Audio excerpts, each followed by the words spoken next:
Hello and welcome to live coding with Gerph. We're not coding, and today we are working on the Wimp text rendering interface.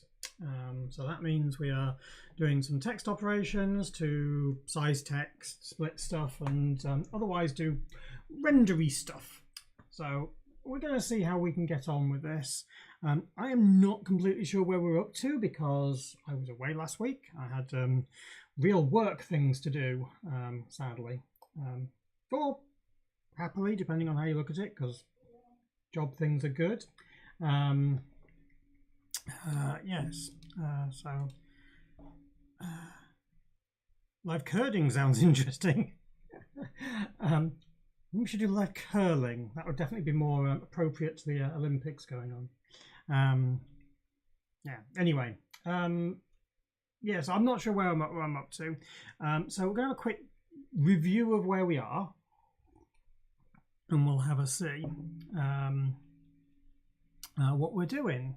So if we have a look over here, this is the status of what we're at, and apparently truncate with ellipsis isn't done, and read split point. And I have a feeling we've also got some bits that are missing on different flags as well. So there's going to be some bits that need to be done here. I think last time I was trying to do reading split points. So we'll be looking at truncating ellipsis, but we'll have a see where we're up to. And we'll have a look at what we've actually got. If anybody wants to look at the repository, this is this one here. I've posted it in the chat. Yes, I've lost more hair. I decided that it was time to go and have it trimmed back. Talia kept reminding me it was a good idea, and it does feel much more comfy. So this is the repository. It's got the C code, H code, CMHG, and no tests at the moment. We're all doing manual tests at the moment, so let's see how we get on. All right, so if we have a look here, we've got the module interface, we've got text stop, so there's a main test here that just tries stuff out.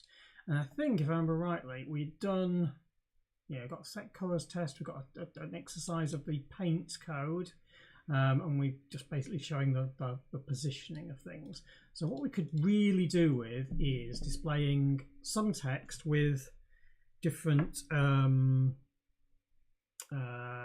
what they called, split points. So let's have a see if we can just do that. So let's have a see, what's the best way to do this? The best way to do this is to remember how we're implementing things. Dave says, I literally ripped my own hair out when I was at Roll. Yeah, that was sadly very, very true. I used to be it wouldn't come away in lumps though. It was yeah, not terrible, but I think I was a little stressed back then. I'm still a little stressed. Right, so what we got? We've got a text render interface that does string width with split, which is the one we're actually caring about here. So let's give this a whirl. What we're going to do is, if I can type, this is the call we're going to call, and we're going to have a message that is, so this one was demonstrating the control characters that we can send. So what we want to do here is instead we want to put an actual message. This is oh no, let's have something that's fun and exciting. Yeah, everything fun and exciting has completely left my mind.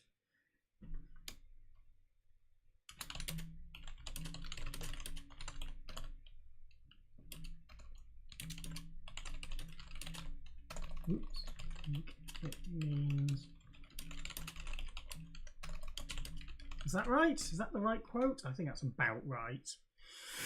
We'll see how we go anyway. So what we're going to do is we're going to do that string, render that string, and render it with a split point.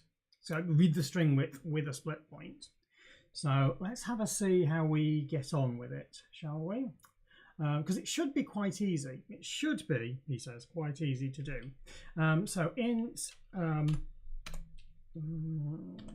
X, yeah, I have an X position, we'll have a Y position, and the Y position, if we've noticed here, is about 800, so we'll set this to be about 760, so that we appear a little bit lower, and then we can just go and render some strings. So here we go, width, there we go. So what we're going to do is go for Y equals, oh, we can do it this way, can't we? 760, whilst it's greater than, oh, I don't know, 200, yeah, 100. Y plus, minus equals, oh, we actually know, don't we? It's going to be 32, so we can actually do like, if we do 40 pixels each, then that should be okay, I think. I think that's about right, anyway. Or is it 60? I think that's right. I'm pretty sure that's right. If it's not, then we'll tweak it. So the width of the string is here. That's right, isn't it? Returning as a width. Yeah, width. There we go. Was right. No, it's a char star. It's the end point. Silly. Right. So in which case, then we do char star end equals the split point. We've got our text render, which we've called trender. We've got some text, which we've called message here. And then we've got the length, which we actually want to be the full length of the string, which I think I defined as a constant, didn't I? Yeah, terminator 0. There we go. We want to render it all the way up to the terminating 0. And the width we want to use is going to change. So we're going to start out with a width of, ooh, let's start with 128. So there's our, oh no, X is the X position there. Yeah, let's start that as like 48, and let's put the width here, sorry, width as, what did I say? 128, yeah. Width, and then the split character, we'll make the split character into a space. Nice and easy. Right, end of the string here. So we've got the end of the string, so we know the length then is going to be end minus message. So then this is also going to allow us to do text render of a particular length. So we should be able to prove that this is working as well. So let's try that. So this is not rendering to the 0 terminator, but rendering to the length point. X position as X, Y position as Y. And then we want to also draw the line that goes along the bottom that shows us where it actually is. So we start from X, Y, going all the way to X plus width and Y. All right. Is that all I need to do? Well, looks like all I need to do. Let's have a see if that works, shall we? I mean, it's entirely possible it won't do anything useful. Viscous ammo. I must have a thing that actually does this. So if I look in AF32, Wimp text render, that command line, make the module and then do it. No, I don't want the module one. I want the other one. I want one that runs the. That's that one there. Yeah, all right. Well, let's just WX make minus F make file. Yeah, make file, and that common. Does that look? Oh, and then drop to a command line as well. Gonscos. Yeah, so let's have a see what we get out of that. Well, that didn't work. Ooh, oh, that's interesting. I'll have a look into that because that's an oddity. Qualifier losing implicit cast of pointer. I've got const. Const has been lost from somewhere. Const should be there.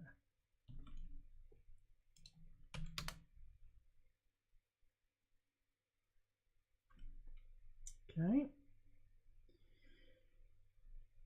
Here we are. I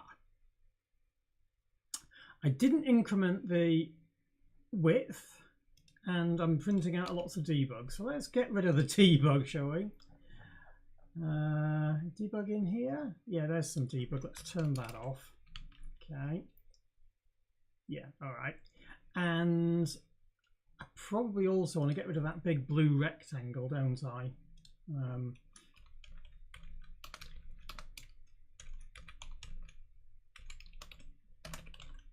If def test g context. Just check that g context is working with that one. That's all it's doing.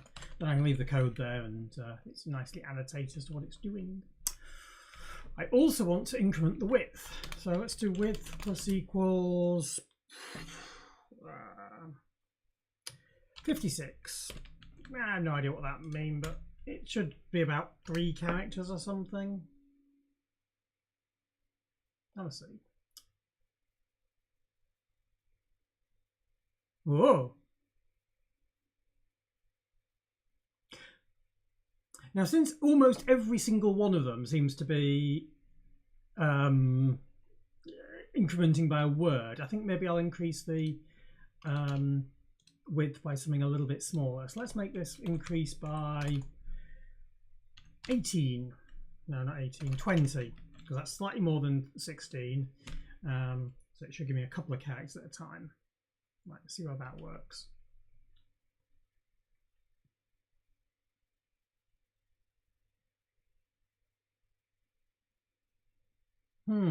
See, that's odd, because this first one here, you keep, looks like the keep should have actually been displayed there.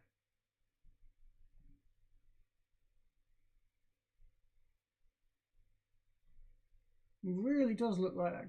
I mean, it's very close, so it's entirely possible that if I just increase the size by a tiny bit, it may actually, so I make this like 136. Does that make the first one appear? What's the blue line? The blue line is the width we're saying to keep it within.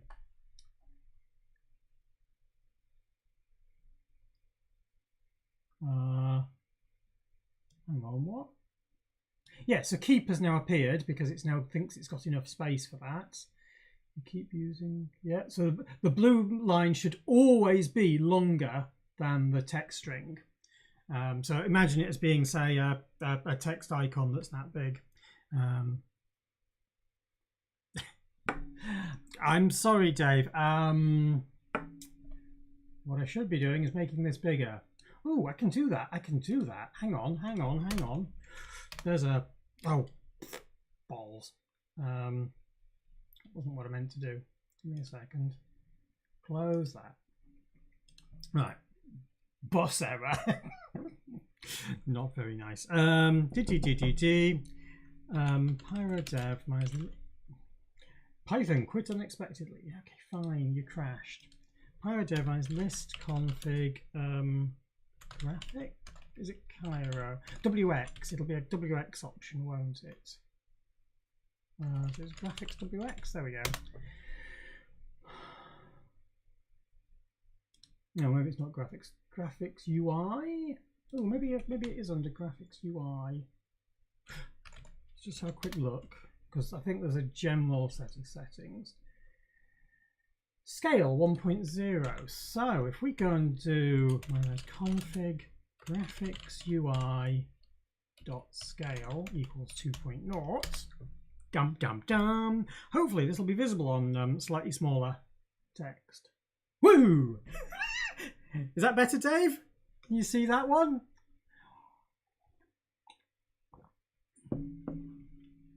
I mean, the alternative is I draw the line twice and make it twice as big. But is that okay for you? It's quite important if you're looking at it on a phone. It's like right. Okay, so that's kind of different. Yeah, we got that. So we've just tested now that the split points appear to work, but I want to test this. I want to test this, don't I? with a different font. So there we go. Yeah, I like that. I think that's pretty good.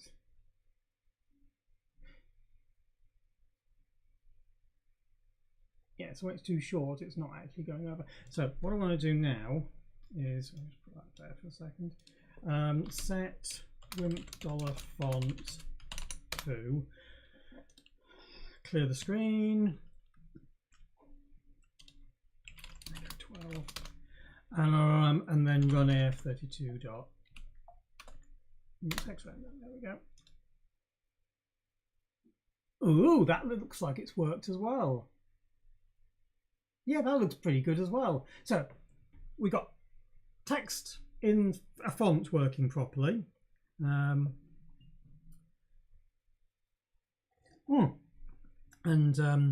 Viscos UK has found my little hourglass that I created over the last few days and quite likes it with the progress bar on it.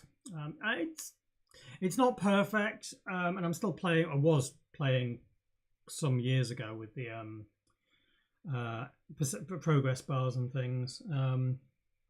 The more I'm looking at the hourglass stuff, and I realise this is a digression, the more I look at that, the more I think this is the wrong way to have done it. What I should be doing is have a single module which has a built-in configuration for an hourglass, but which can take description data files that say this is the animation to use, and then it goes and decodes that animation and puts it in as a thing, and can add in digits and progress bars and LEDs and do the colors for you and everything. Sort of like what Our Make did, but basically all built into the actual module, so you can actually configure it at runtime. And that would be so much better, but I was just implementing it as it was, so I had an hourglass module. Actually, the reason that I was implementing it as an hourglass module in C, in assembler, was so that I could create the one that was going to go into Pyromaniac, because I'd created something that went in Pyromaniac, it didn't work great, and then I wanted to get into the other place. Yes. But really, I just don't have the time to work on that at the moment. So if anybody wants to play with that and curse the Python code that generates assembler that's dynamic based on the decoded GIF that came from ImageMagick, that came from a SVG or GIF file, feel free. It's a fun pipeline. Anyway, that's a separate problem. We now have this actually working for split points. So let's just commit that code to say,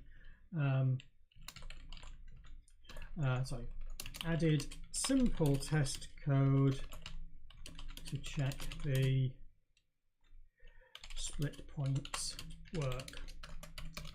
Manual test has been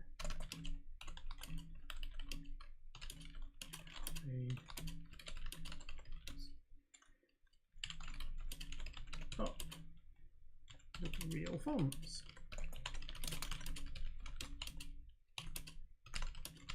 Both the system font and the, what is it called? I've forgotten its name. Outline font, that's what it's called. Good, all right.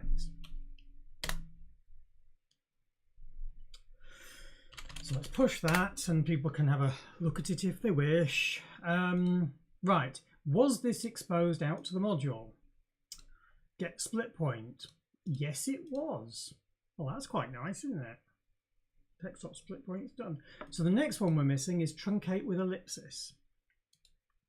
Now, as I said before, I have some code that already does this inside the Wimp. So let's go and have a quick look and see what it is. So let's have projects, Viscos, Pyromaniac, not Pyromaniac, no. Modules, Viscos source, sources, desktop Wimp, that's the one. Okay, pull the Wimp up, look in the C, text op. Here we go. So that's the scan string, it's going to go to our fonts changed. Oh, yeah, the fonts changed. Get split point. Truncate with ellipsis.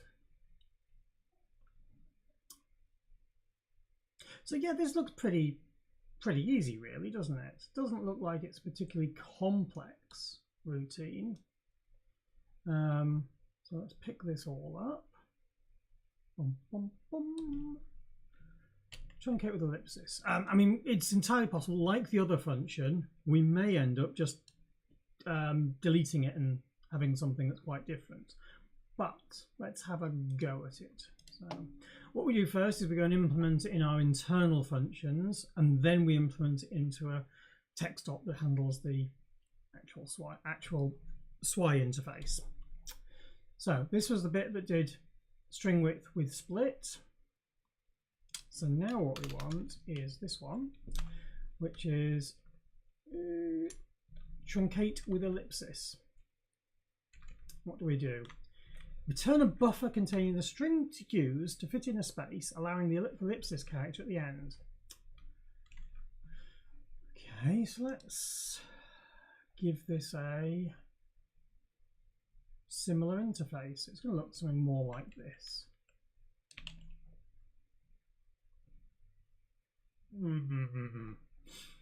Right.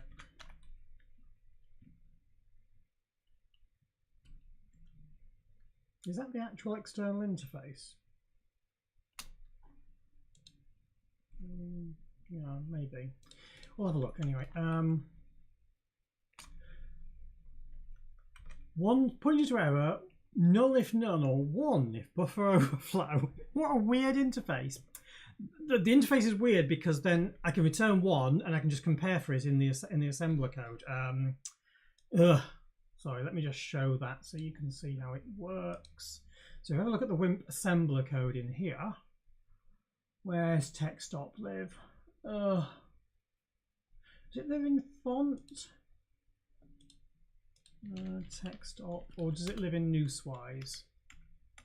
Ah, that's the font change. So I think it probably lives in noosewise then. Ah, here we are. Yeah. So truncate with ellipsis. So this function here, so we set up the registers as we would expect for C code.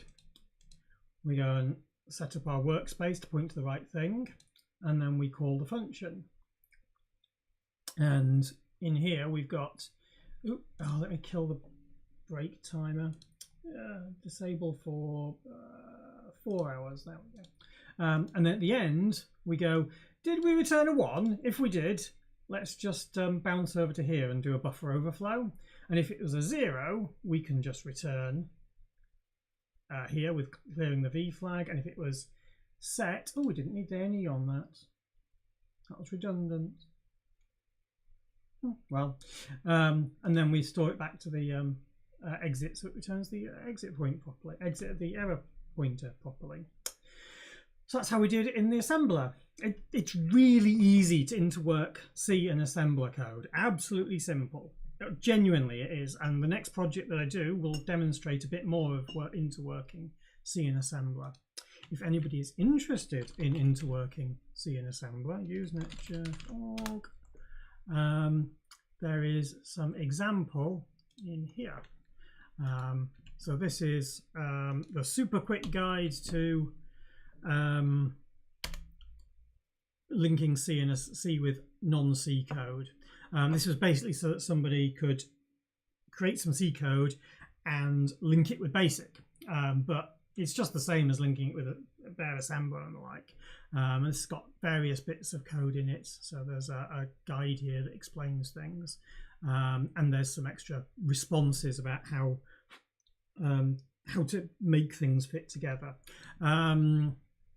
This is not very complicated code. This is basically what are we doing here? Is this? I think this is a very simple polyline check. Yeah. So this is you give it a polygon set of lines.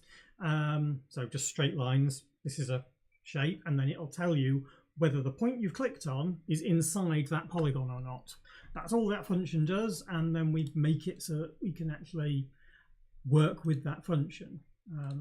Throughout this code we have different bits of it that try to show us different examples of how you can do stuff. What's on the other ones? 5.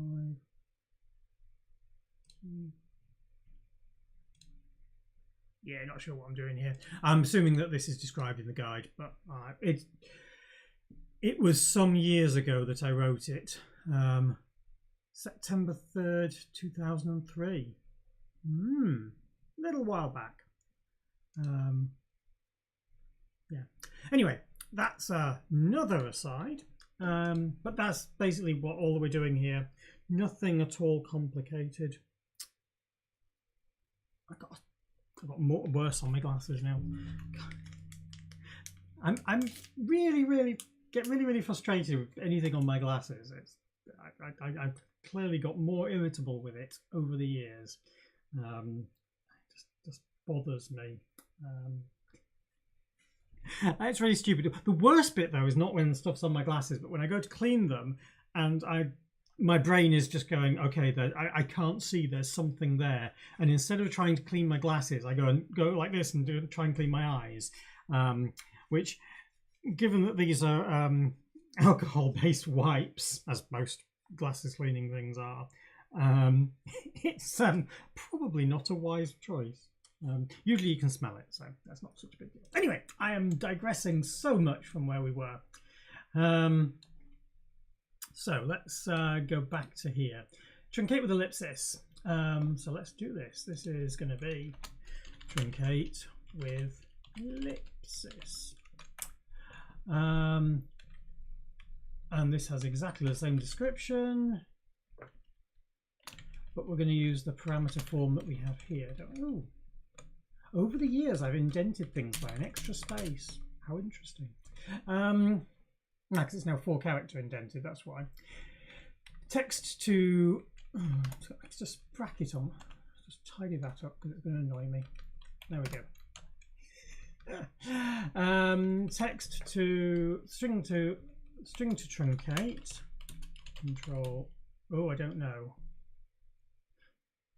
Oh, I don't know. Where's my documentation? I don't think it's that one. No. Oh, that's not very helpful, is it? They're both the same thing. Text op 2. I think it was a Viscos 4 thing, so I don't think it's actually in here. Wimp. You can't type. Wimp. Text op 3. Oh, well, I'll use that one then. It's over here. Oh, it wasn't 3, it was 4. Or 2. 4. There we go, truncate. It's a control terminated string because we love changing the definition of what the terminator is. Oh, so stupid. Actually, although for this one, length of string that we want to do, we may as well do it this way, mightn't we? Yeah. Width to split at, yes. We don't want a split character because we know it's going to be a space.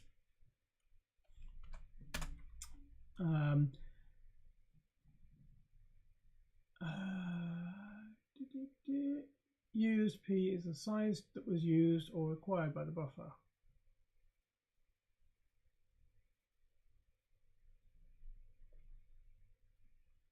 Oh, we actually do it as a double interface. It's a find size and then apply the ellipsis. Okay. So what we want is just our buffer here. Oh, so yeah, sorry. In fact, we want the buffer. No, read the code that's here. Read the example. The buffer size, and then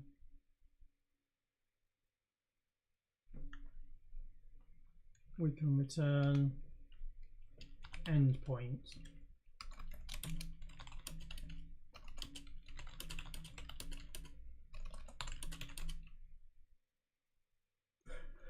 No. Len-p, where to store the length used. Okay.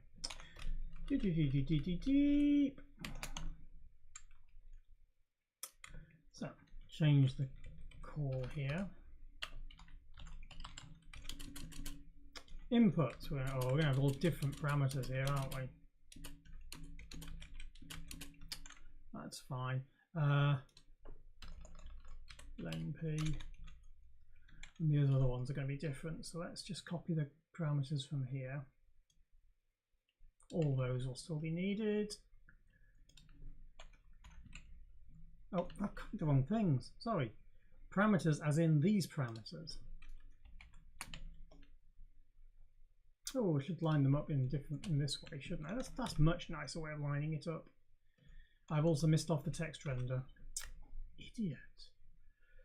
This is what you get when you stay up till 3 AM playing Timberborn, which is my own stupid fault. My brain isn't quite with it. Also, get Timberborn. It's a great game if you like building things for beavers. Oh my gosh. I look like some pasty ghost or something because of the light shining in. Can I do anything about that? Not really. Gosh, it's just so very bright there. My face just blurs into the world. Dave always has time for beavers. Different types of beavers maybe, but come on, give me Timberborn. There you go. Timberborn is awesome. You get to nurture your colony of beavers so that they can, there we are, so they can build their little colony. It's wonderful. This is not sponsored, but I love the game. Also, it sucks your time and means that you don't get to bed at a sensible hour and then you feel very stupid next day. So maybe that's should also take that as advice. It's fun. I like it anyway. Yes, I am so easily distracted today. Actually, that should stay on the end there because it's a pair of things. We don't have a split character, we don't have a string, buffer size, and the width. We've already got the width there.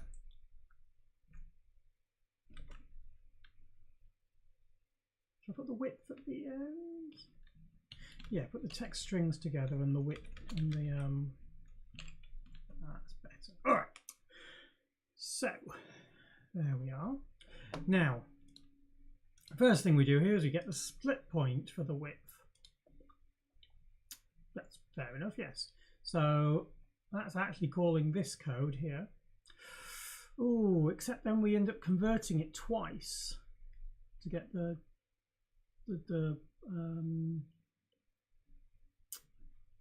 converted text strings. That's interesting, isn't it?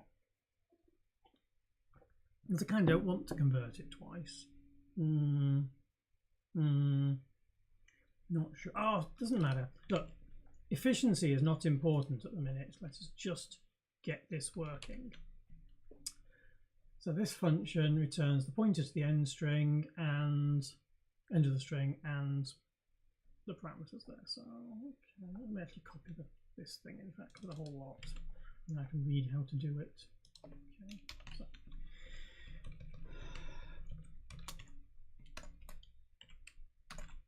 class star end p, end equals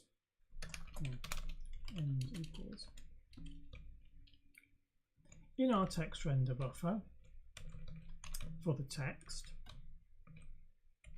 given the length we were given,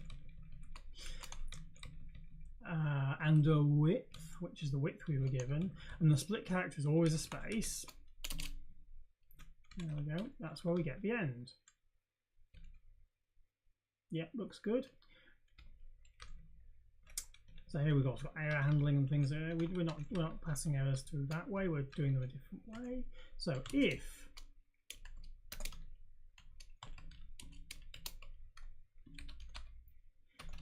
if the end was less than or equal to a space, i.e. we got to the terminating point, it all fits in the buffer. Called it tail here. Why don't we call it tail, the same as what we have in this code that we had? Fingers. So that means the code stays the same. It all fits in the buffer, so no need to provide. All this is indented to 2 character. I used to like 2 character indentation. It's Python's fault because Python tends to like 4 characters, or at least most Python code does anyway, rather. Oh, that's gone too far. Let's just trim it down. There we go. It doesn't fit in the buffer, so we need to allow space for the ellipsis character. Okay, where is the ellipsis character? Do we calculate it in here?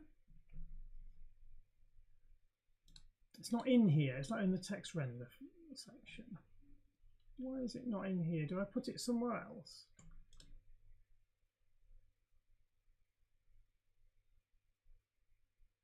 Did I put it in text stop? No. Ellipsis width.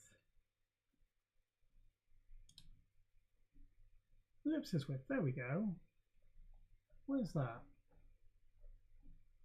Oh, ellipsis width there. Okay. But I didn't initialize. Oh, that's weird, isn't it? Why would I not initialize it? Render to ellipsis width equals 0. Just at least to initialize it to something.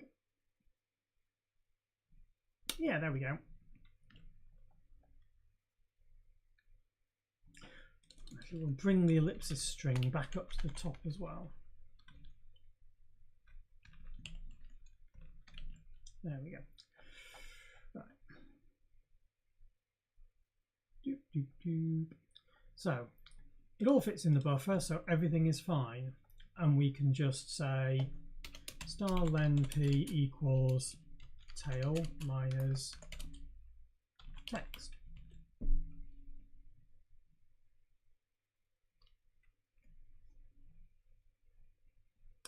Split point.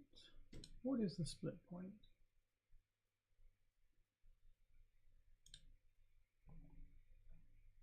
Yeah, that's right. Yeah, okay, that's fine.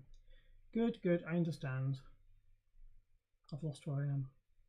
There we are. So, doesn't fit, take away the ellipsis width. So that's in here as t-render ellipsis width. If the width is less than 0, we couldn't even fit that in. So tail is the start of the string. There's nothing we can do, text. So we now get the text split point. Isn't that the same call? Oh, we get the split point for the new width.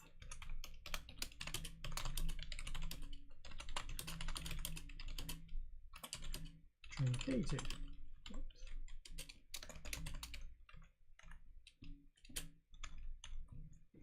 So this is the same call.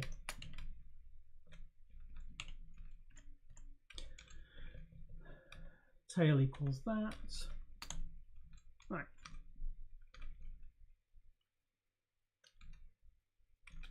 So, oops. The space we need is length of the string plus 1 for the terminator. If it had a space there, then add an ellipsis. If it wasn't the end of the string. Oh, hang on. It all fits in the buffer. Ah, that's wrong. I didn't want to do that. So we're not setting the length yet. Right. The space needed is tail. Let the length we. Yeah, length. Add 3 for the ellipsis, which is actually strlen ellipsis.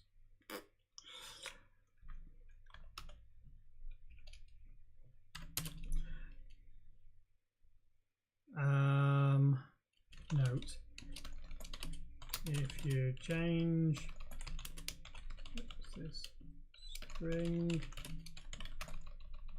update this. Yeah. Update the width in the register. We're not actually, do we need to return the width? No, we don't need to return the width at all. Oh, no, width is not width. Width on there is actually the length of the string, because width tends to be the size rather than the number of characters. If the buffer is null, ooh,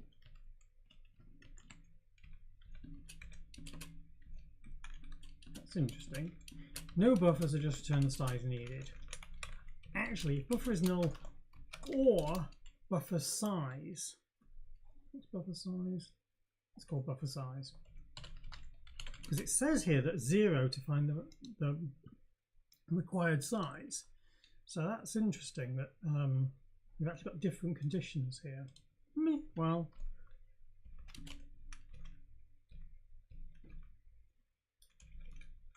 let's do that as less than or equal to 0 because that's the syntax that's generally used elsewhere. No, let's just make it use equals 0. Let's not confuse things. So just return the size needed. If buffer size is less than size, then no, don't delete it. Sorry, I didn't mean to delete it. I meant to indent it.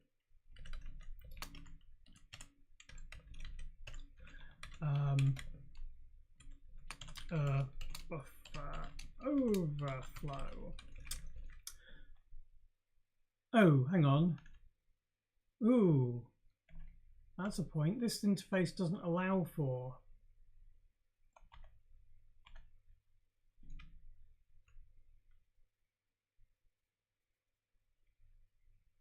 Thinking. Give me a second.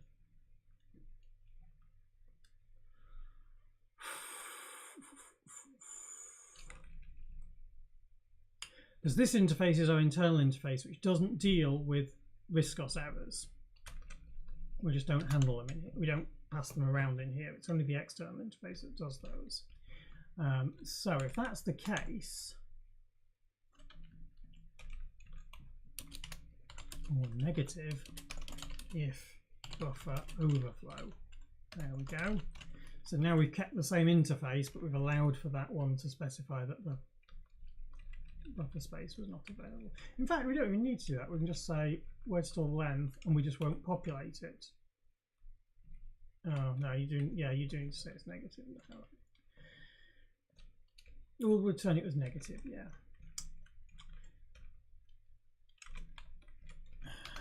Star len p equals minus space.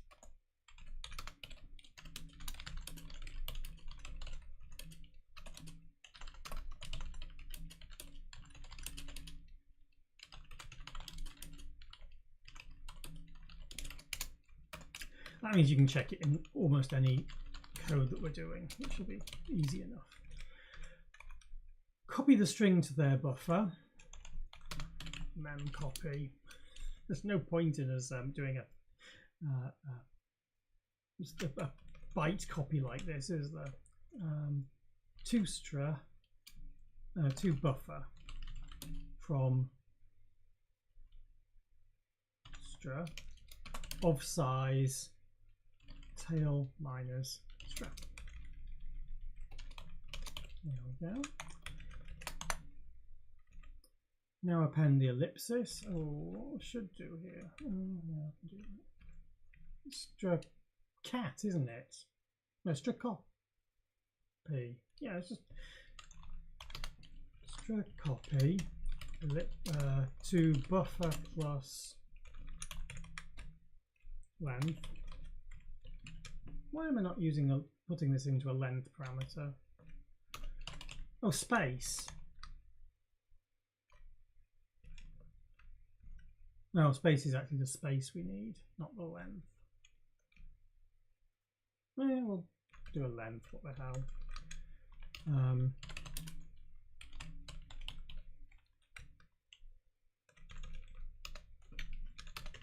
Len used equals, not len used.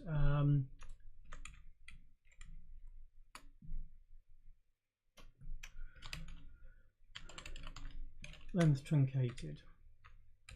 That's probably the most appropriate of that. Then truncated equals tail minus str. And then we can do one for the terminator, and then len truncated here instead of that. And then len truncated here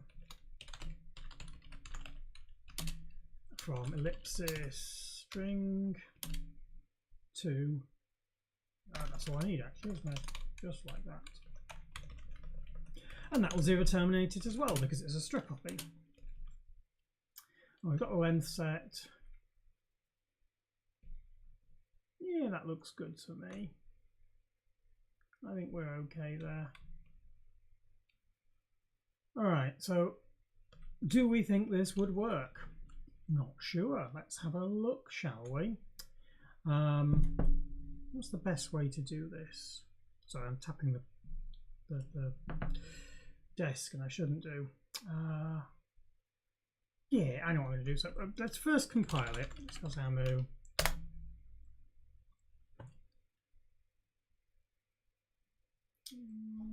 Boom, boom, boom. 366. What? Yeah, we don't have a.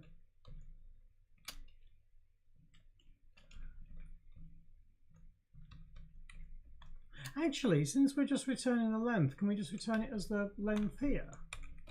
There's really no reason for us to return it into a length. Oh, look at that. Then that makes the interface even easier to use. No output parameters at all. Just a return parameter. Much nicer.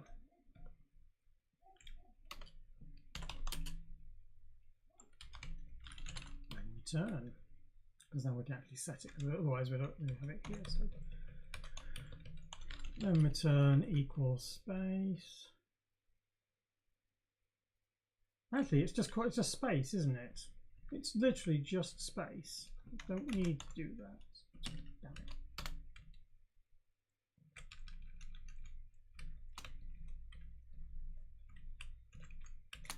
What you can do that? No buffer, so just return the size needed. Space.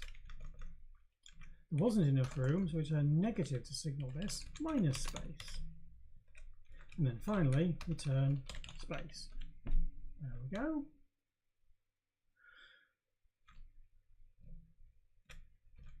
Space is a terrible name for that, so how about space needed? How about I just get it working? Let's see if the build system works. Is it going to let me build it in here? Oh, it is. Oh, good. Oh, yes. So now we get these things. Len truncated undeclared name str. Oh, because it's not called str, it's called text. Build.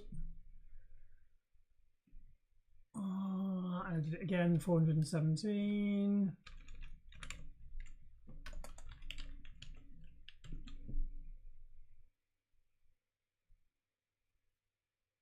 Okay, that built. Cool. So, having built it, we can now start using. Oh no, we need to copy the prototype, don't we? Let's grab that prototype, chuck it into text render. There we go. Oh, of course, this is now changed.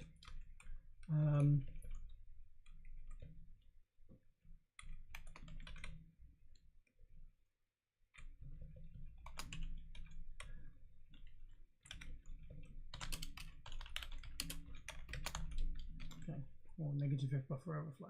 And let's just copy that back to the other file.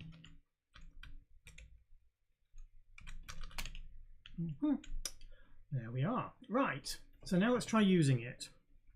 So we go to the main code here, copy the prototype so I know how to use it. So what we can do here is we can have if def. Oh no, no, let's do it this way. Oh yeah.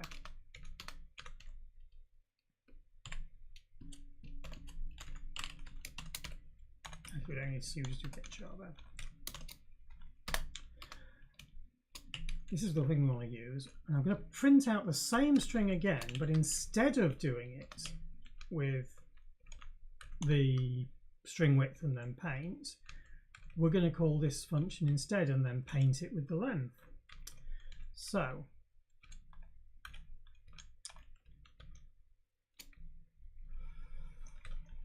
copy this, we're going to want a buffer to write it into. Let's just give it a buffer, char buffer 256, that's fine. Right, so len equals truncate with ellipsis, and we have very similar parameters to what we used previously. T-render message term width, yeah, but not that, because then we want the, that's the inputs, then the buffer text render, input parameters. Ooh, width actually goes at the end. Oops, there, at the end. Buffer, buffer size, and then width. Okay, and width is called width, and then length equals that, and then we just paint it. Oh, paint it not from message but from buffer. Assert len is greater than 0.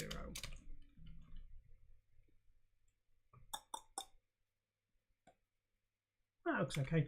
Oh, and I want to clear the screen between these. Let's just clear the screen quick.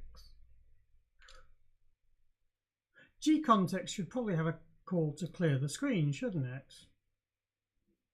That would be a good idea. I don't think it's got one at the moment. Let's just have a quick look at the Gcontext interface. Yeah, it doesn't have a clear screen call.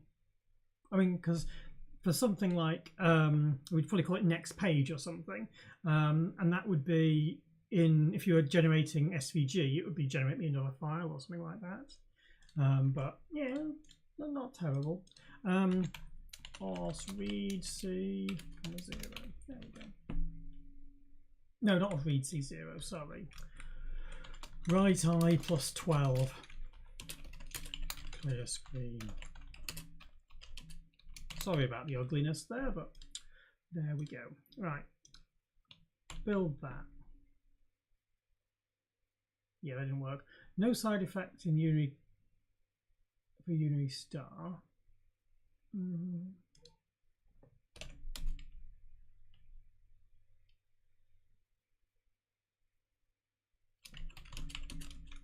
Is that all it's meaning? Oops, I didn't put that in.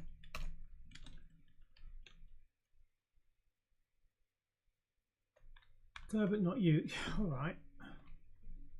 Oh.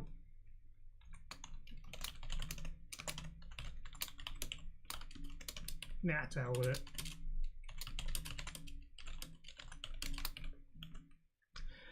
Oh, and we haven't actually got Swix. Let's just do that.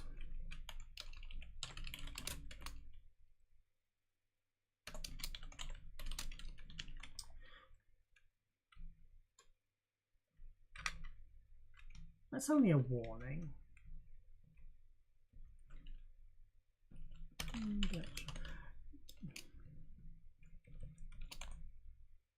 Let me do that. I feel happier doing that.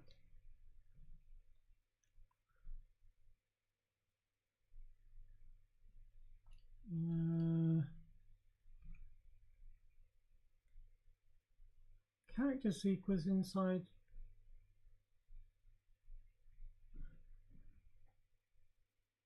No, there isn't. Did I? Oh, yes, I did. That's what I did wrong. Whoops.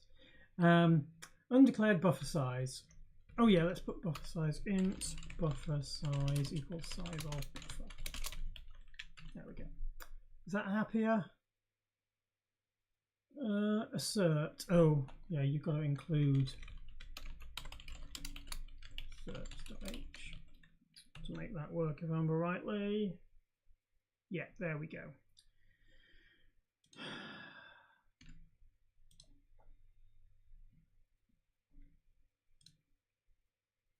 Don't like that giving you a warning, but not going to worry for now. Make. Yeah, and this will automatically bump the scale up as well. What do we reckon? Going to work? Going to fail?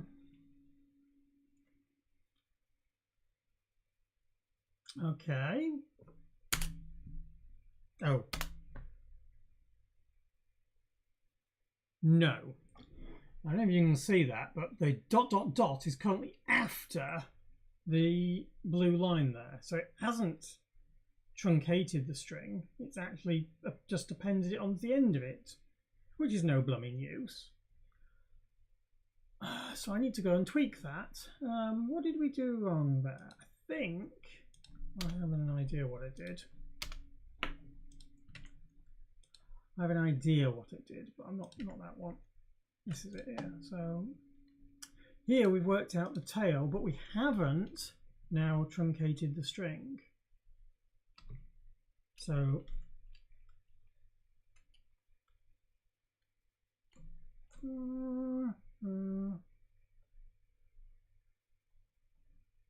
I don't know. Length truncated. Ooh, I know what probably this is. This is probably because the ellipsis width hasn't been set.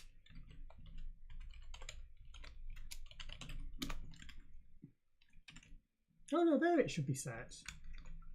Text render set font should set it. Interesting. Let's see what we get. Printf, no, dprinter. Let's put some debug on. Yes.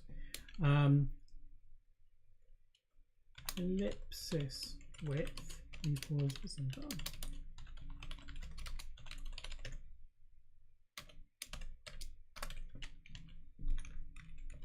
You know what we can do here? Rather than having that hard-coded thing, we can do that. And then we've got the two definitions together. In the future, we might change this so it uses UTF-8 and things like that and handle it differently, at which point that would become a different thing. We can handle the code differently. Thank you. And we can lose that comment as well. And we no longer need to say that. Cool. All right. But I was trying to print out the message, wasn't I, to say what the string was. There we go. So ellipsis width equals %. There we go. Now turn the debug on.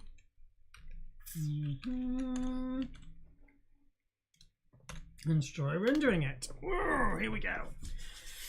How exciting is this? Are we going to be dazzled and amazed, or is it just going to break badly? Right. Ellipsis width equals 0. That doesn't seem very right, does it? Okay. Let's kill that. Okay. Interesting. Why does it say that? So, font, get the string size using the font, return me some bounding box, maximum width is that, this is the string, that's the length, what's that? 0, get string size, what does that do?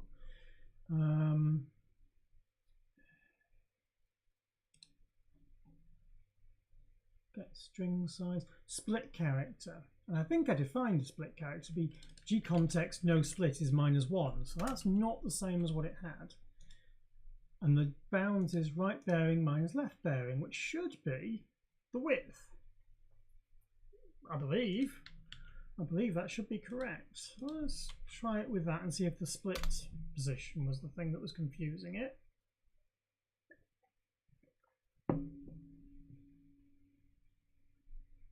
Nope, still got a width of 0. That's confusing.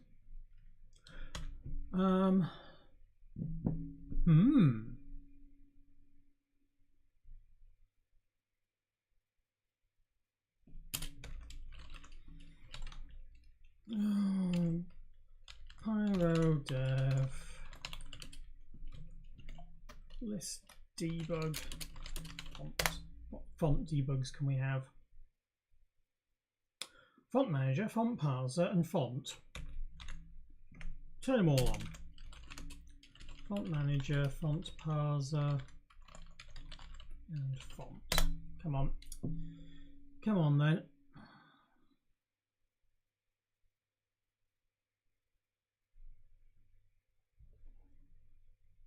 Yeah, you can stop now because we just want to know about the beginning bit where we did the ellipsis.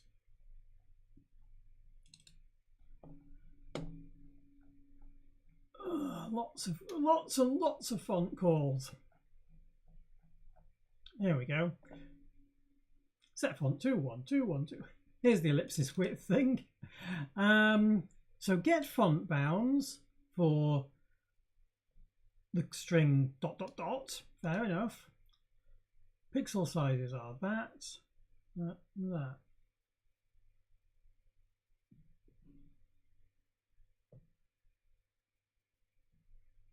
Those seem very small.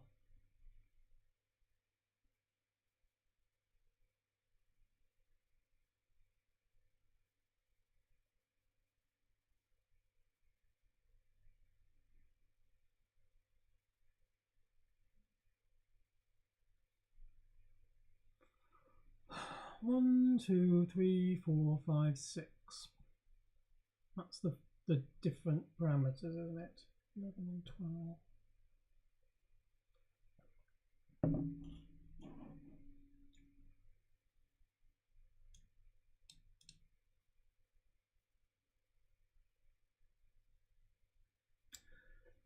That doesn't feel right to me. It says it's going to be 12 pixels, which feels wrong.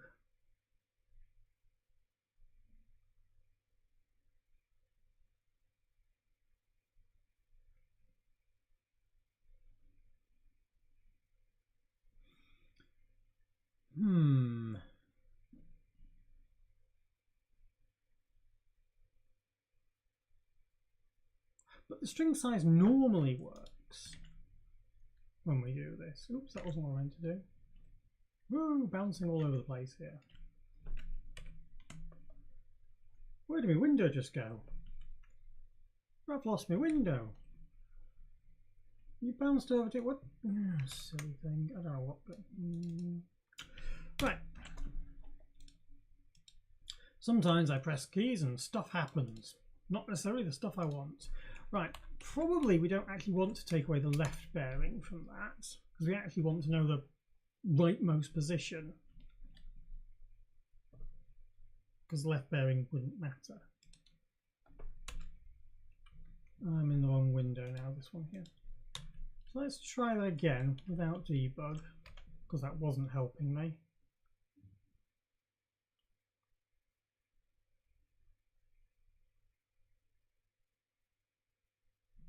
Ooh, ellipsis width of -1 now. That's not at all helpful, is it? How did we get a value of -1? That is very strange. You know what, I'm going to do a make clean here and just see if it's that I haven't rebuilt it properly.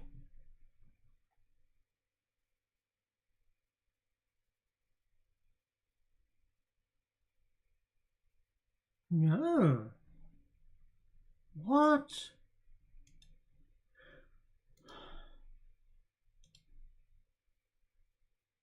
Okay, so find me the other places where we call get string size. Here we go, here's get string size.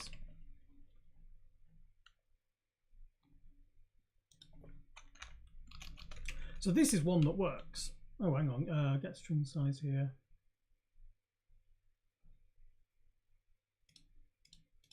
And this is reading the width.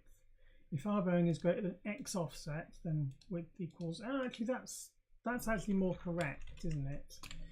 Because we want to specify how big the whole thing is. If the character offset is larger than the bearing, which it might be because of some font tricks. So let's just do that. Just put this into here.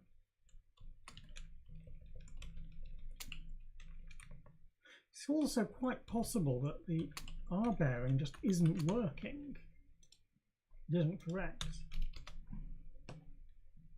Let's try this. What now text? What did I just do? Oh, I left the code pasted in, didn't I? Because that code looks identical. The only thing that's different is this bearing code here.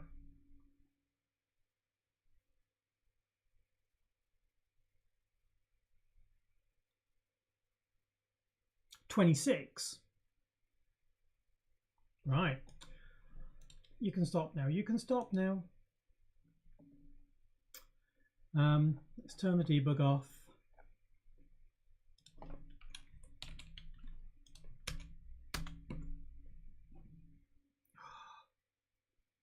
Are you excited, guys?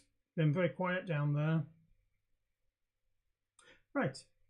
Normal debug. Now with the dots on it. U ... Keep, yeah. Keep ... Yeah, that's looking okay. Yeah.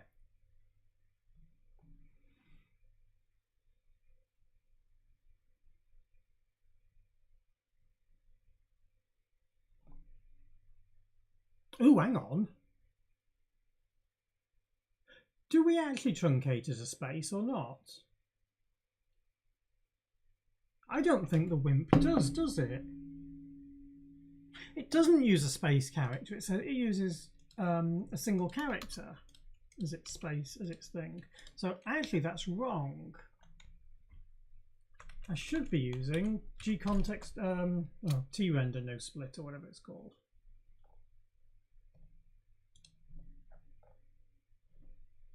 Text render no split there.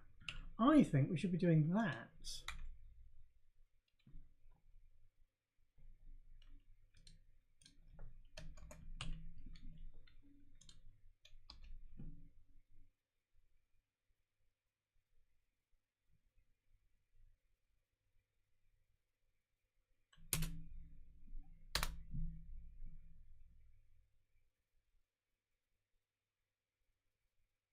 Yeah, that looks more like what the Wimp does, I think.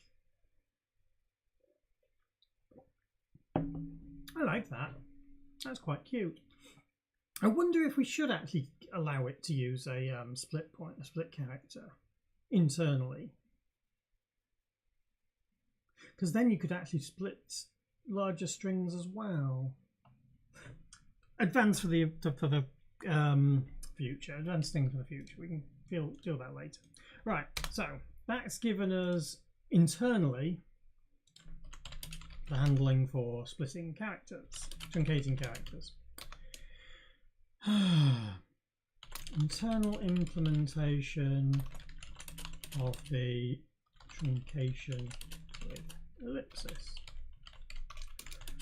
Now have a simple internal text render to truncate with ellipsis, which seems to do the right thing. It truncates on characters, not on spaces. So truncnates. So it matches. It's got classic.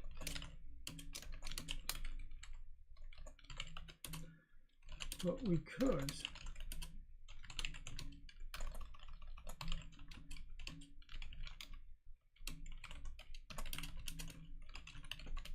there we go.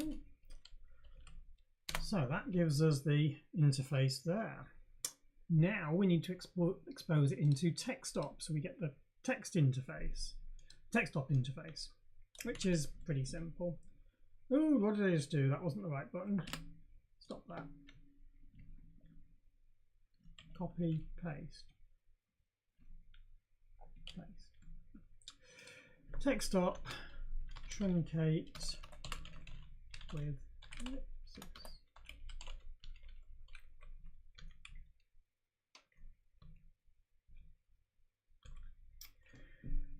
And so this will have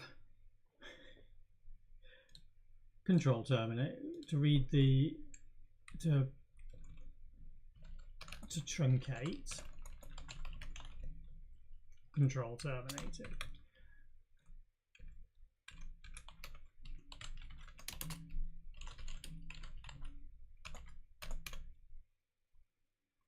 Buffer size equals the size of buffer, or 0 to read size.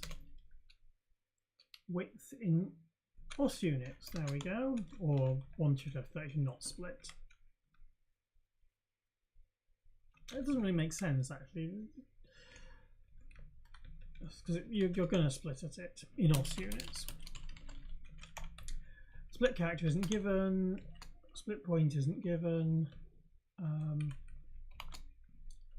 return pointer to or null. I'm going to return the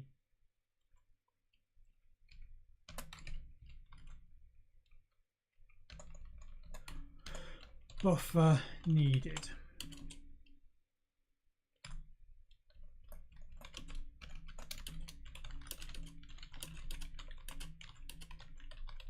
Okay. Message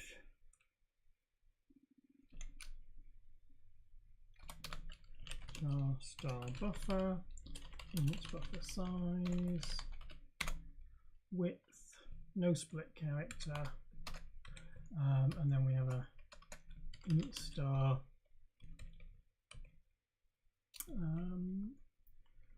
buffer needed p.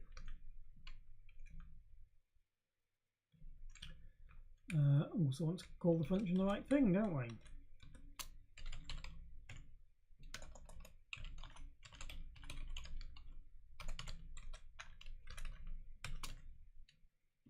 Oops, no. Bum bum bum. Text version not supported. Yeah, fair enough.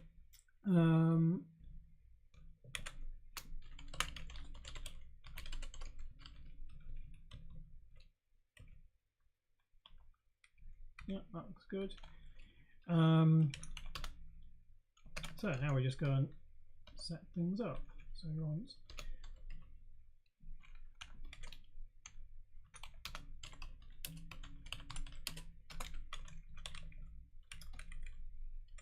needed equals text render truncate with ellipsis.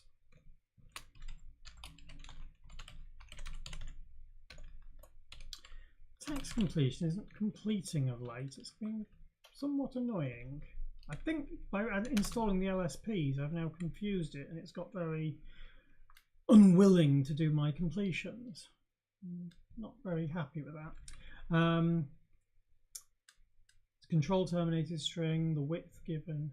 Oh, hang on. Let me just remember what find the interface again, because I've already forgotten what the things were. What the interface was.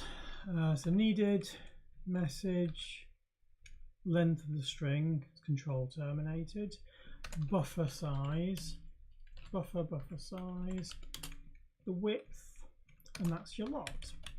Okay, so there we go. If needed is less than 0,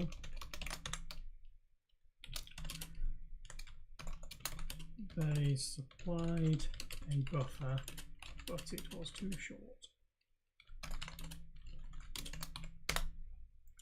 Star, so we're going to just return error buffer overflow because there's no way otherwise to signal it. It's not documented. Anything there, and we didn't have anything in the other interface. Otherwise, star buffer needed p equals needed, and then we're happy. And that's the external interface implemented. Bum, bum, bum. Bum, bum, bum, bum, bum, bum. What do we do here? We go and copy that into the header. Like that, and then we want to implement it in the module. Truncate with ellipsis. There we go.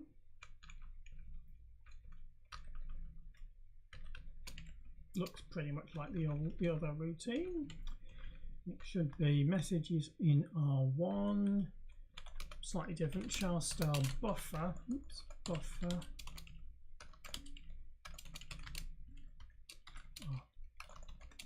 R2. Buffer size is in R3. Width is in R4. There we go. And no split character or endpoint. So now we call text dot truncate with ellipsis with the message buffer size, buffer size, width, and we get back the length point that buffer needed to. So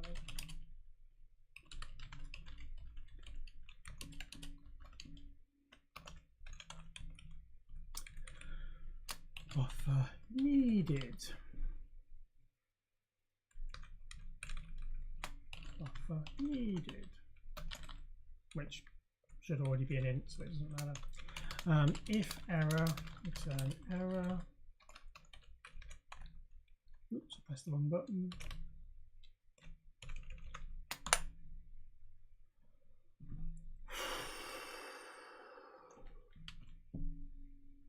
I think that looks okay.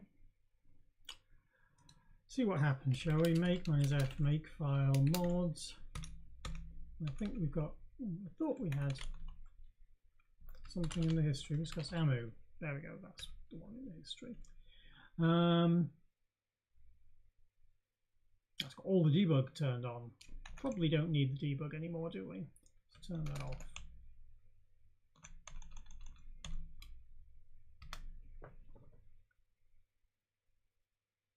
Didn't work. Ah, didn't work. Oh, and 93 printf.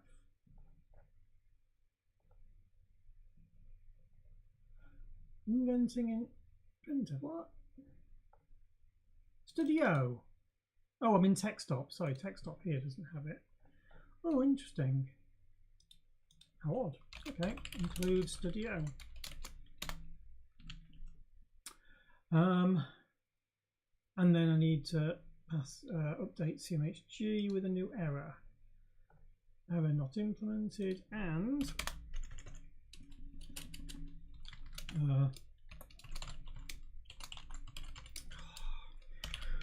1E6 is it? I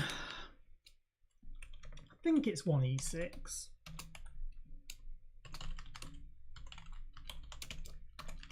Not completely sure of it, but new errors.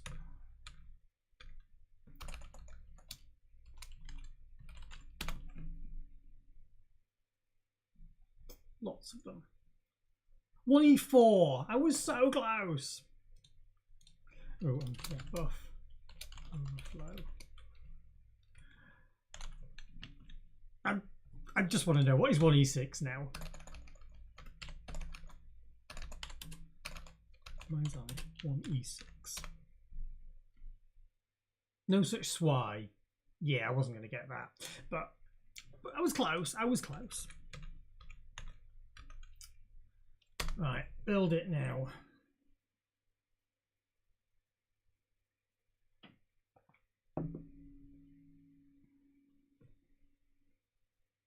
There we go.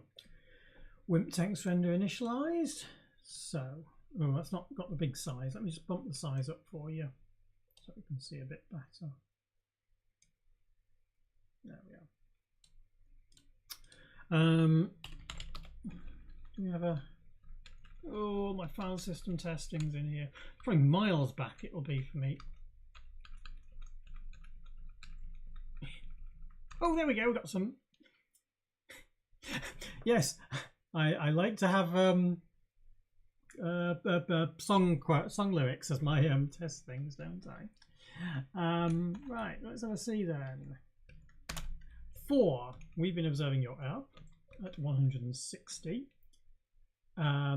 And we pass in a buffer, which I'll just use 9,000. Actually, let's use something a bit higher. Let's use 10,000.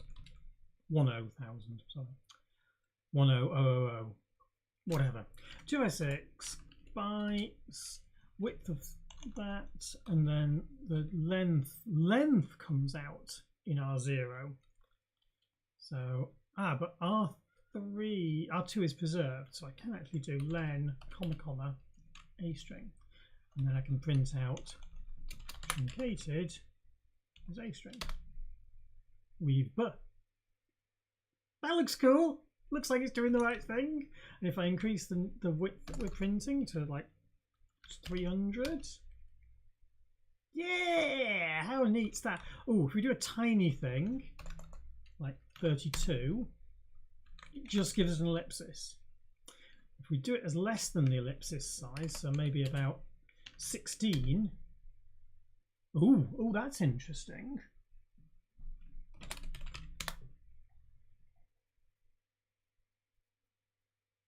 Oh, that's kind of interesting, isn't it? It still appended it, even though it wasn't going to fit. Is that right? You asked for an ellipsis. Well, I suppose you asked for it, and it won't fit, so it'll go and give you something that's going to be just useful. I'm not really sure. I mean, the code was meant to handle that, because we had this bit here. It doesn't fit, so take away the ellipsis. You can't even fit the ellipsis in, so do nothing.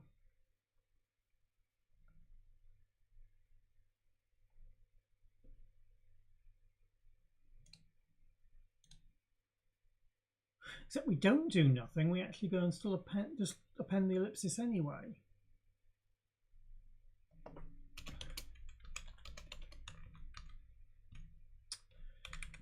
Let's actually do what it says. Can't fit the ellipsis in, so do nothing. So if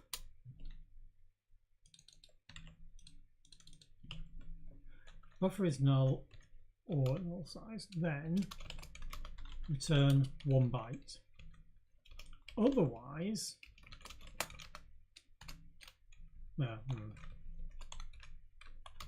star buffer equals a null, and then return 1 byte.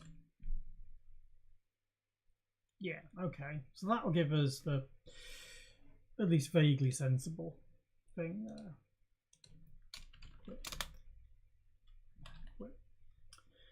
Okay. So let's just redo that and then retest it with that string just to check that we do actually get something back that's sensible.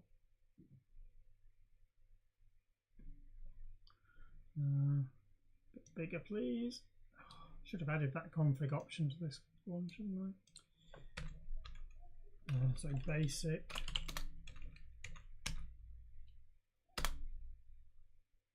Truncated is empty. And then if we go up to like 28, I think it still doesn't fit. 32, no. 60. Dot dot dot. There we go. So yeah, that looks more like it. I feel more comfortable with that. Yeah, I feel a bit more comfortable with that.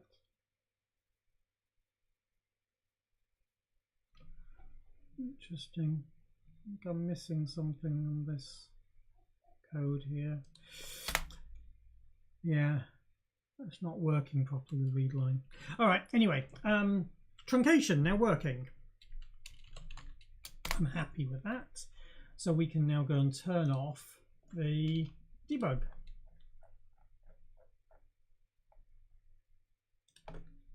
It's already off. Must be this one. There we go. Debug off there. The module still has some debug in it, but that's okay.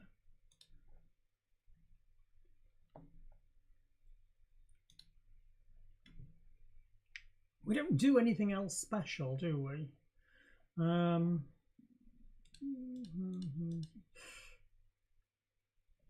Right, let's get it committed. Let's get it committed. That's the thing.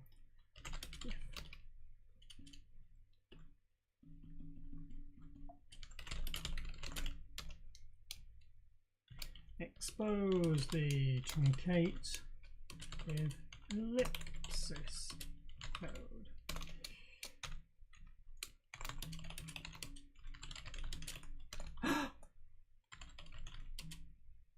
I've just realised I'm not wearing the right t-shirt. Ah!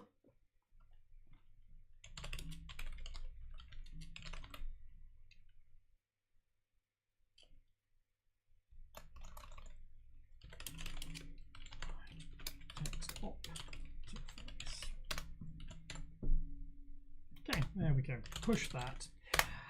Right.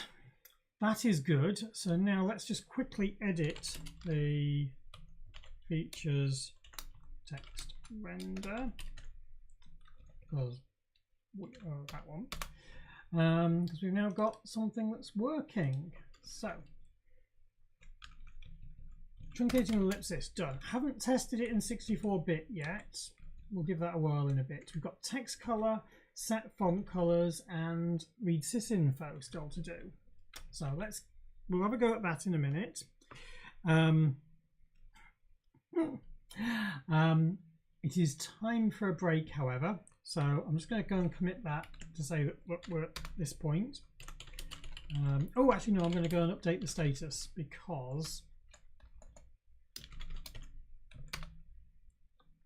this status now shows that for the text render, if I can find it, text render, we're currently marked as investigate, but actually I think we're pretty much, are we at functional yet? Yeah, I think we're pretty much at functional.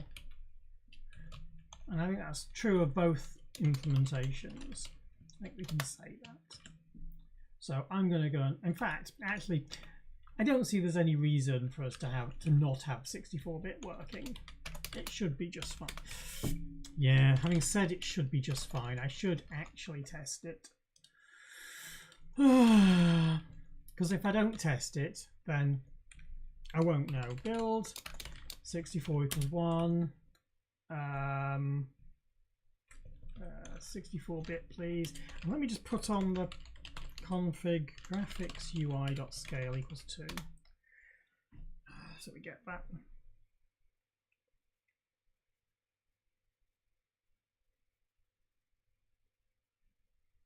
Actually, of course, I can't test this easily, can I? Because I haven't got a way to call the...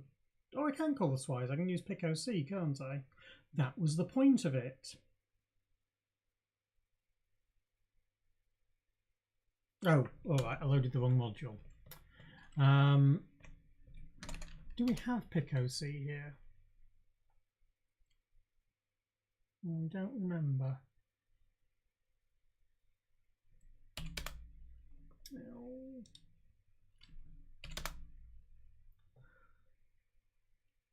I haven't got picoc in there. Oh, that's annoying. Let me just... Oh. Let's get out of there. Copy. Picoc. Copy. No, no, no.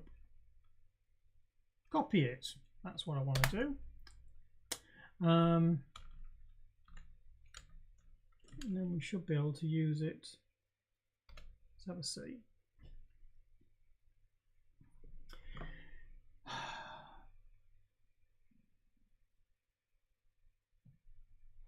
So the ones we care about would also be useful if I actually got basic working as well, but I haven't really spent the time with Richard Russell's basic yet. I probably need to, but picoc interactive, please. Swix. Oh. Except I don't know what the swine... Oh, I need to know the swine numbers. What's the swine numbers? See, because they're not defined as names, so I need to know them as numbers. So this should... OX. That should be text op. So if I do... Oh, let's have a see. Truncate. Truncate is in registers. 0 to 4. I hope this is working. It was broken last time I worked on this because of lots of weird things inside the innards of picoc. Operation 4 is truncate. Control terminated strings, so we can just pass in Hello world. Output buffer. That's interesting. I haven't got a buffer. Buffer.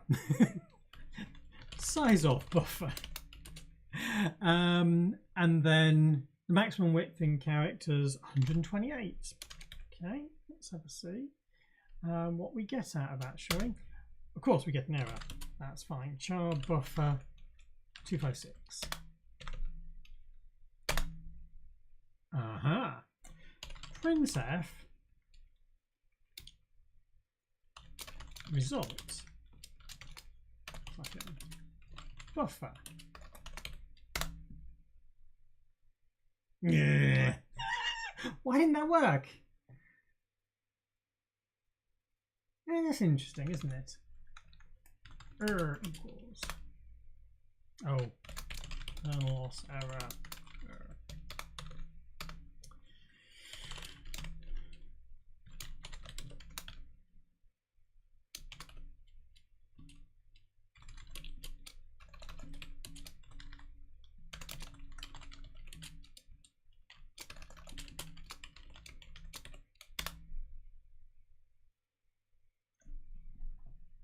First argument to yeah, it must be a number. It's not a number. No, that's a little weird, isn't it?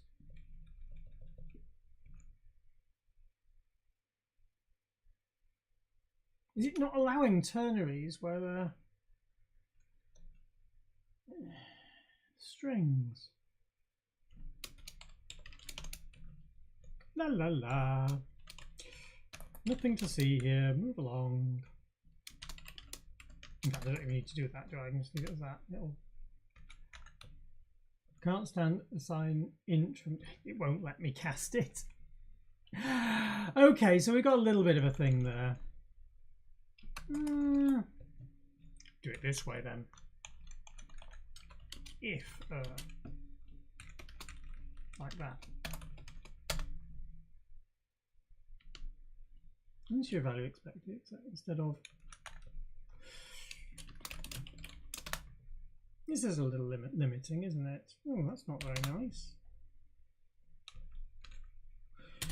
PicOC is not being quite as nice as I wanted it to be. Oh. But there is null then. That's interesting, isn't it? So no error, but the buffer wasn't populated.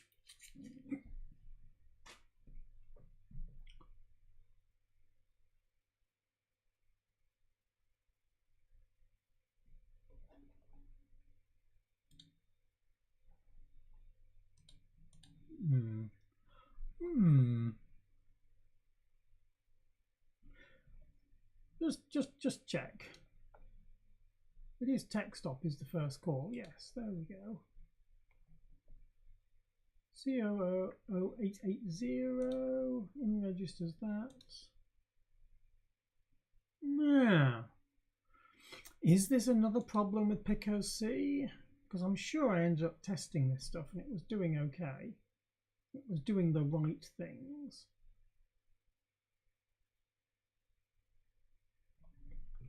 String copy into buffer foo. Okay. Buffer is out of scope. Oh, now you're just getting confused. This is not working as well as I would like as a debugging tool, is it?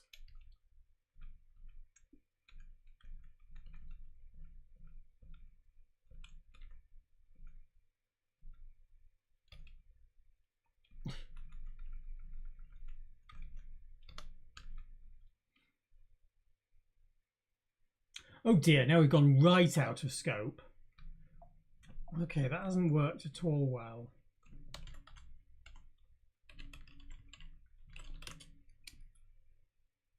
Font manager.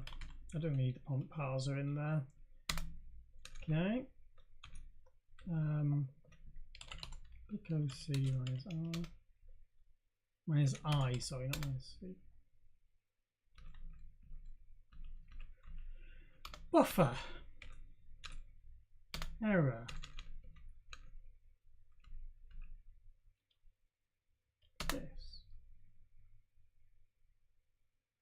interesting. We didn't get any font calls at all.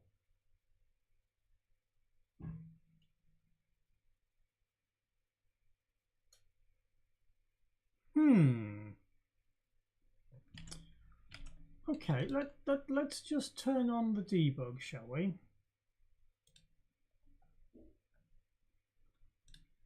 Let's have some debug in here, shall we? Text op %i. So I actually know which one has been called.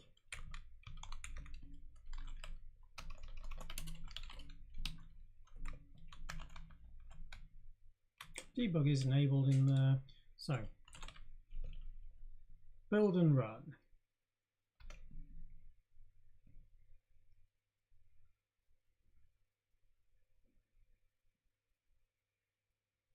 It's likely that this is just something to do with how I've set up PicOC, which would be at least something to know, because then I'd know that it's not very useful as a tool to do this with, which is a little frustrating, but we can handle it. So there, text op 4, yes. Buffer.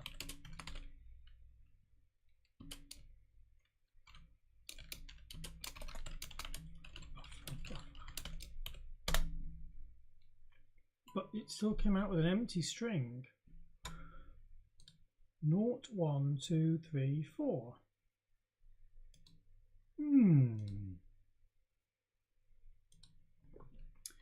Exit that. Memory I E8330. Yeah, just a stream of zeros.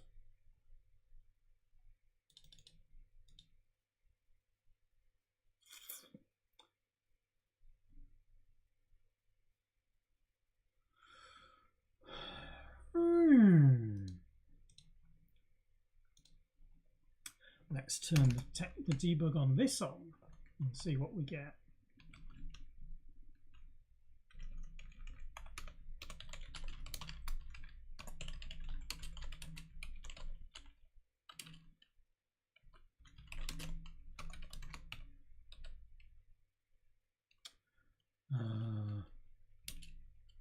Width. Text and width. What's the width? Just width there. Let's see whether that does anything useful, shall we?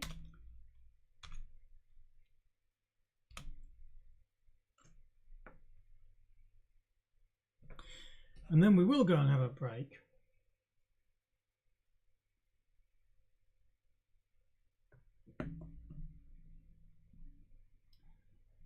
Ellipsis width 48. Woohoo!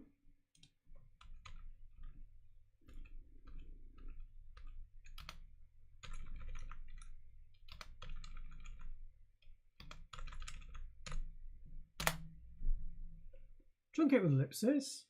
In it, all that fits in buffer. Oh. Oh, is that actually a bug? No. No, that should be okay. Surely. Yeah, I'll have a break in a minute. Just finish this bit off. Interesting. 11 characters. Boom,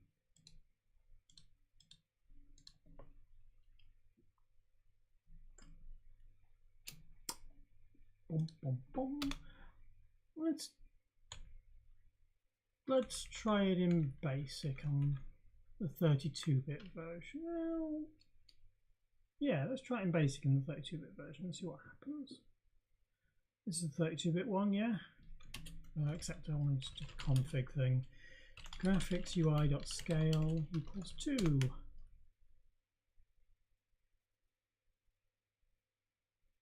And let's do the same call and see whether we get the same thing out. Basic says the same call, COB880, comma 4, comma hello world, comma, buffer 10,000, size 256, width 128, to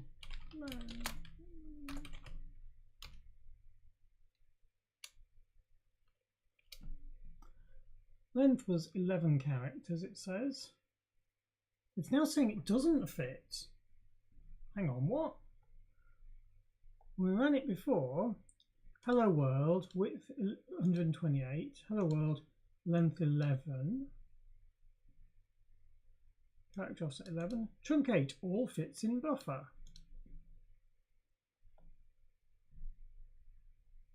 And this one, it says it doesn't fit. It truncates it at offset 8.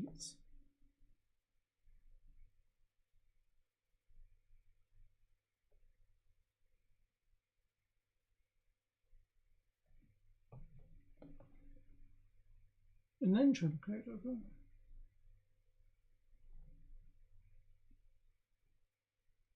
That's really weird, isn't it?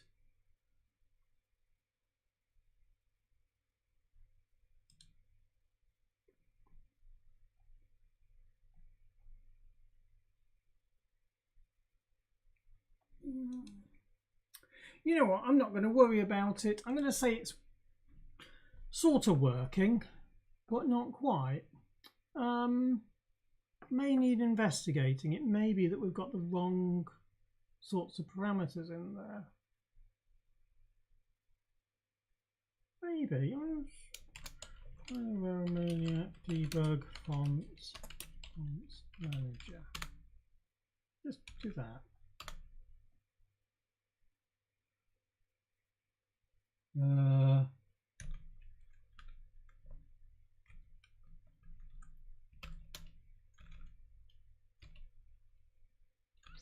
Oh, have I not got commas separated working in this? No?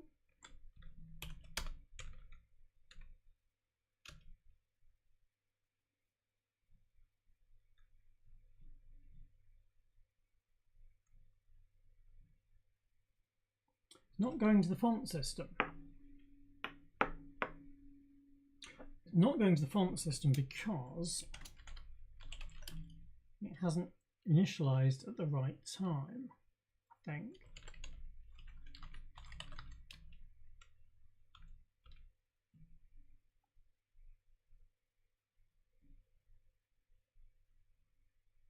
Yes, it went to system font there, that's why. Yeah, it went to system font in this one as well. Yeah.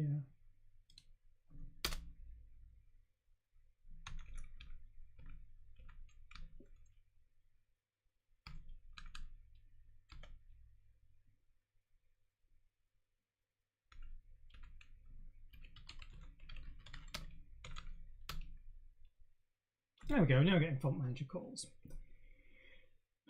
String split to limit 128. Buffer that we're processing. No splits. Okay. Quit this. Now to the 64-bit version.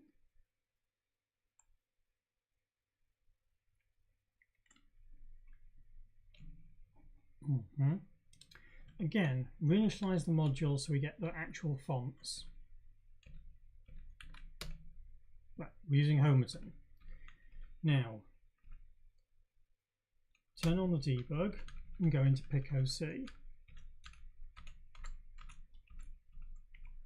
Having a version of BASIC working would be really nice.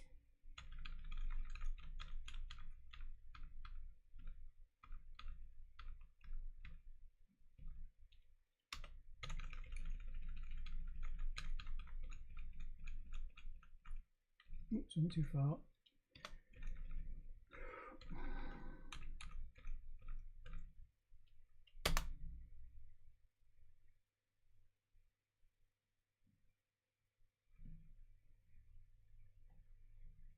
Character offset 0. Character offset 9.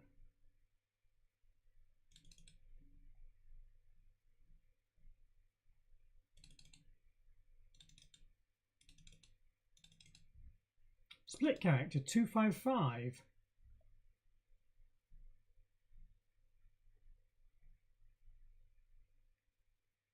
That might be a bug in how we're rendering it, I think.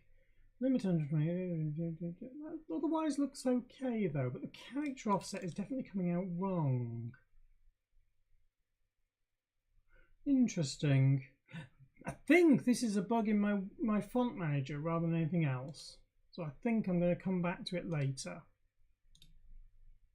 Because yeah, split was none. Whereas here, yeah, that's definitely a fault in my font manager. It's taking the -1 as being a number. Oops, didn't mean to copy that. Not quite what I wanted. Okay, that's not a problem. I'll come back to debugging that later. Right, so right now though, I think it's working. We're just going to have to like put up with that being a little bit broken. So text render and text op. I've got some extra code in. So debug's turned off. Text render. Turn off the debug there. And I can leave it on the module because it's just a module. All right. If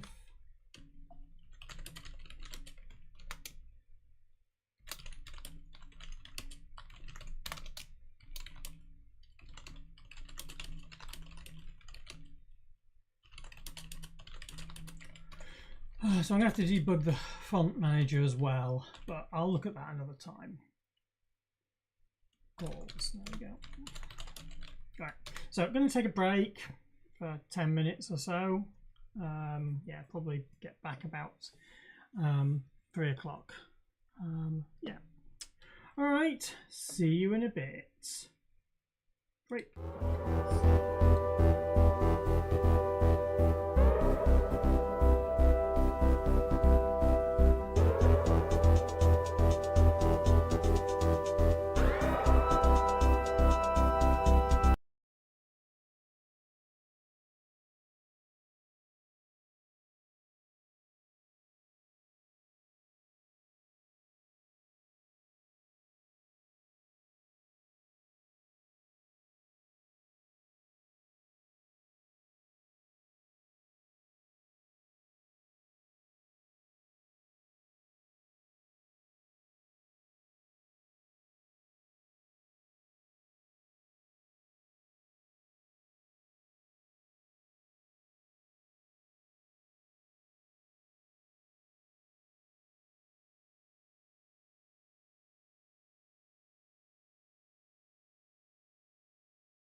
Hello, back now.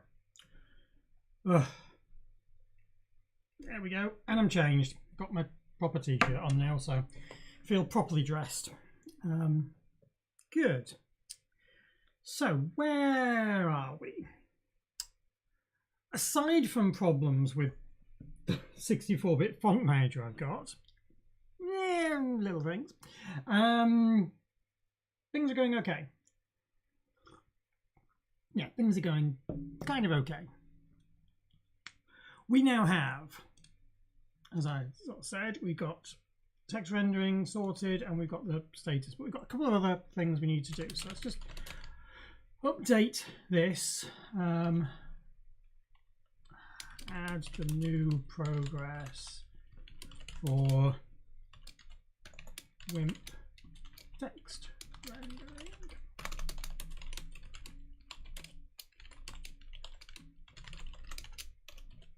There we go.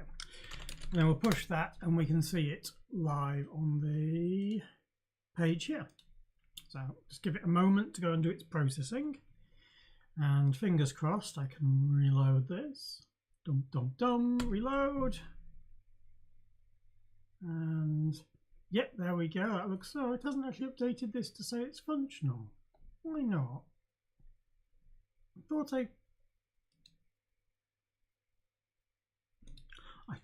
I'd said that. There we go. It just hadn't generated the graph yet. That's why. Cool. So yeah, we're now marked as functional. We're well into stuff that's in phase 3 now. 90% and some of the SWIs. Shall we try and get the SWIs working? Other SWIs. So set font colors, Wimp text color, and read sysinfo. Read sysinfo 8 anyway. So, oh gosh. Yes, I'm still tired. What do those calls do? That is the fair question we should be asking ourselves. So Riscos PRM Wimp text color.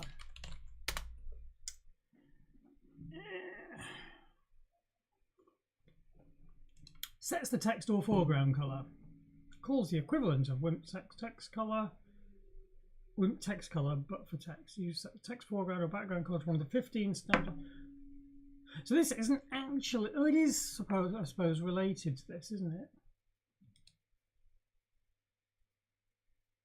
Text color is used by command window and on exit from the Wimp. It can be called by applications that display VU4 style text in a special window.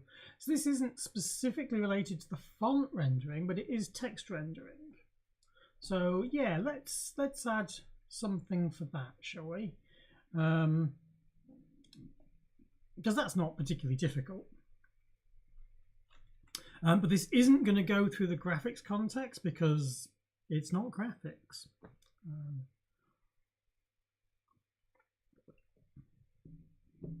Yeah, okay. It's a very simple call, this one. But let's set it up anyway. Comma. Set text color.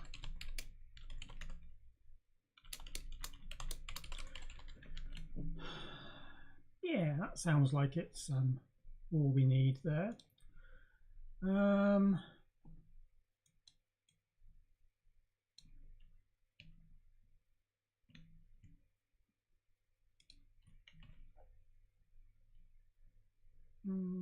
I do wonder sometimes if maybe I should implement SWIs in a separate file for each of the SWI calls.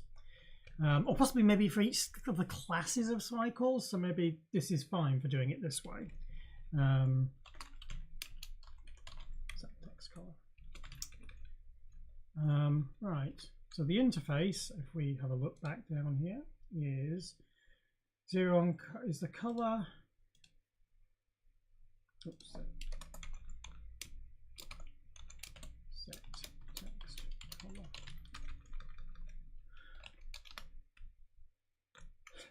Actually, we need the palette here, don't we? So we can know what the colors are going to be.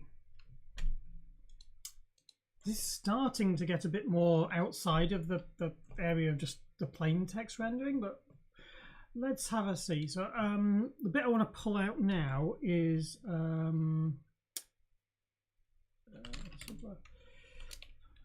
projects, Pyromaniac modules, so Pi modules. Oh, Viscos, Pi modules, Pi mods, core Wimp. There we go.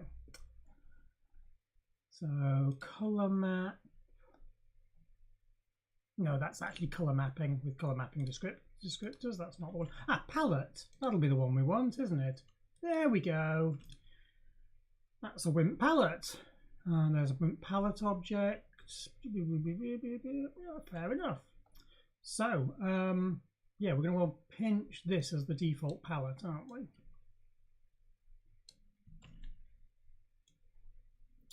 Pinch that.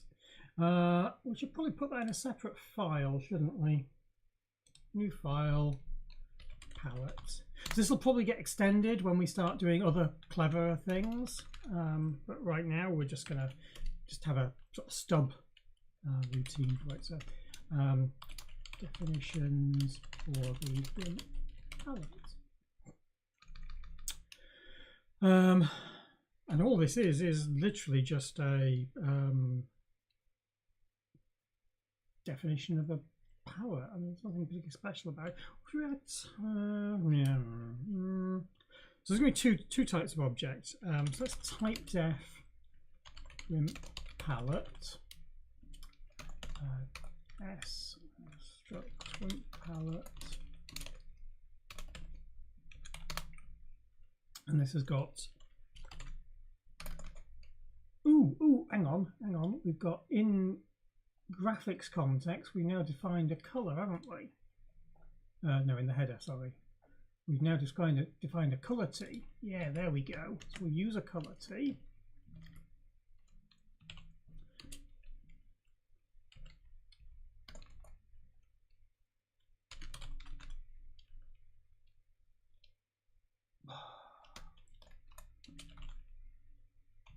Screen, 16 colors. Border,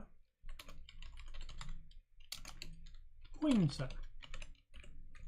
That's all the colors that are defined within the Wimp palette. Okay, and we've got the default Wimp palette, which is going to be a Wimp palette equals. Let's turn these into comments. Unindents. So the regular colors are these, and they're inside a block because they're that first section. The border color then goes there, and then we've got the pointer colors. Comma on the end of that, and then a semicolon there. And strictly, we should also have a Wimp palette current Wimp palette, because although the defaults are set, we don't actually know what the current ones should be. So there we go. And in order to do this, we need to use gcontext to get the color T. That's about it, really. So that gives us a palette file. There it is. And we want a header file to go with that. New file, palette. Oops, no, not that file, please. This one here. Copy, paste. Yeah, actually we want, yeah, this is the header, isn't it? So if def palette _h, find palette _h. Just say that's one of them, and then we've got a current one as well. And then we go back to the palette file here. We can now just include palette.h, and then we'll be able to define things. Okay. Having done that, We can now update the module so that it actually has the palette code in it.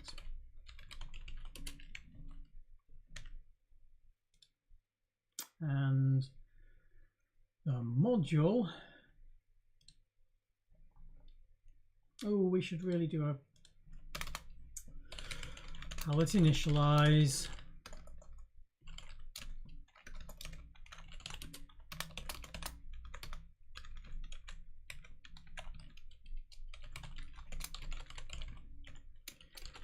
Initialize the Wimp palette with default values, no parameters, and that's literally mem copy to current Wimp palette from default Wimp palette of size Wimp palette. Actually, no, star default Wimp palette. Oh no, not star, just star pointer. There we go. Right, so that initializes the palette. We would probably then have some apply palette calls and things like that. Yeah, we would probably do that, but I'm not going to worry about that right now. We'll just set these up here. Yeah, that's right. In here, what do we just do? Oh yeah, that's fine. Hash include palette.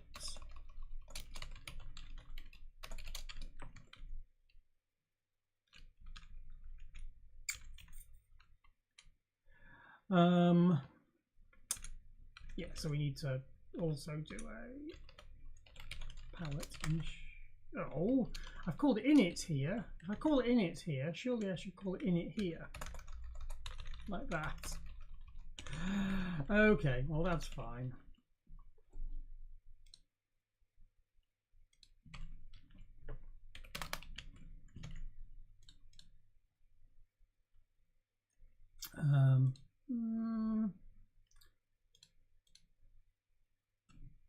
There's the palette initialized. Ooh, missing something there. We should do that. Do we have a finalized call for this? No, we don't. Probably should implement that.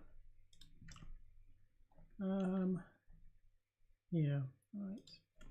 So for this, what is my interface? I've forgotten the interface. Interface is R0 on in entry R0 equals the color.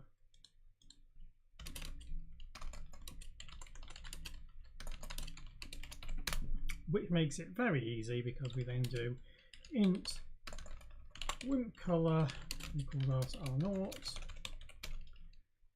Swix color and 15 is bg equals R0 and 1 to 8. 1 shifted left 7 to be explicit.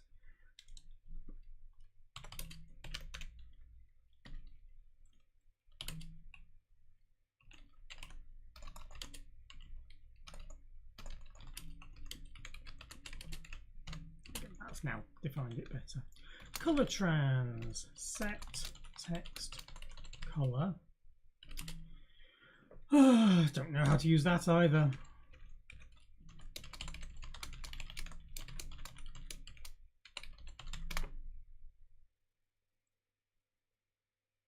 Palette entry and then the flags word. Well, that's quite easy.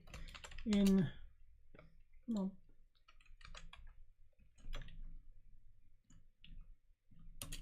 In 0 or in 3. Palette entry, so that's going to be current Wimp palette bracket Wimp color. And the flags word, that's nice, isn't it? Flags word colon, and then I'm not, hasn't decoded what it is. Right, okay. Open it.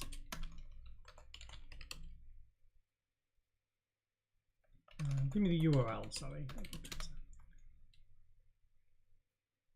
Oh, sorry, minus.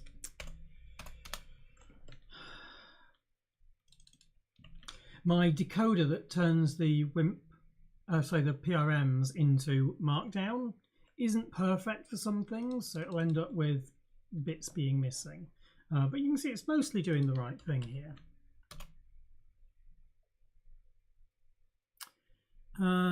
Yeah, bit 7 set, that's all it wants to do. So basically we're just splitting it out into 2 segments here. That's really quite simple.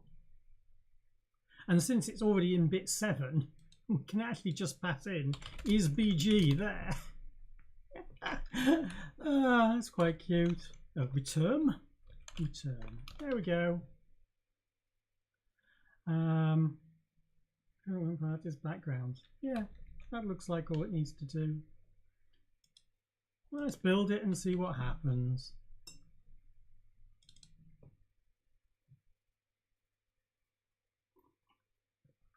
Oh, that's not building the module, that's building the command line. Samu, make file. Not that one. Oh, hang on, what? I'm in the status folder, that's why. Make file.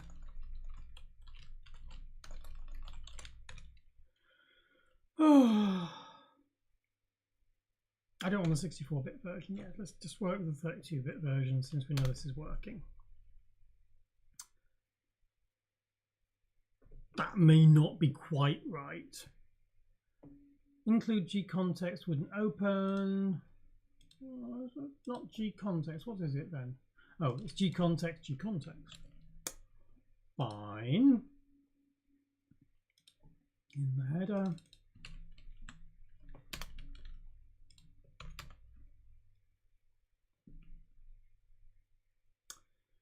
Module hasn't got Swix calls, fair enough.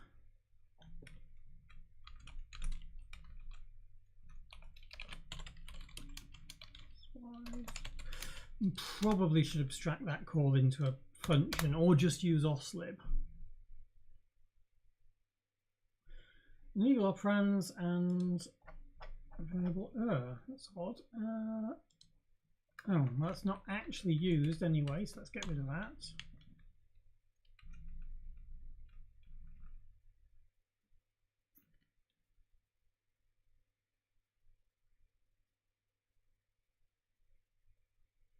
Legal types for opt and subscript.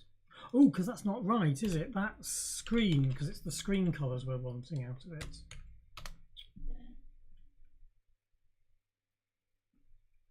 Wimp palette must be defined in palette and module.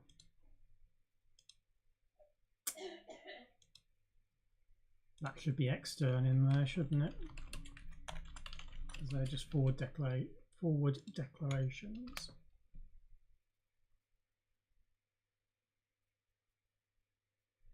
Oh, I know why that is.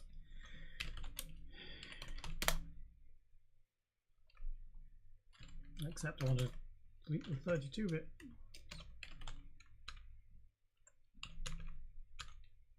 Yeah, I know what I'm doing, sort of.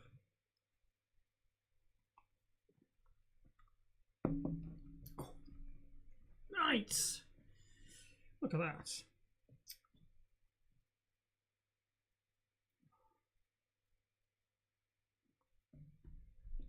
Okay.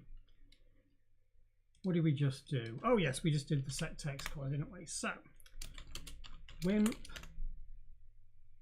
Actually, this would be better if we were in a mode that actually had lots of colors.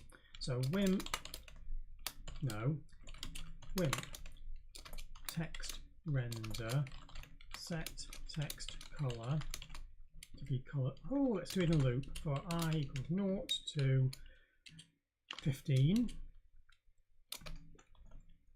Set text color I, color I. Wow, that was surprisingly bad. Wonder why that failed. Quite interesting, really.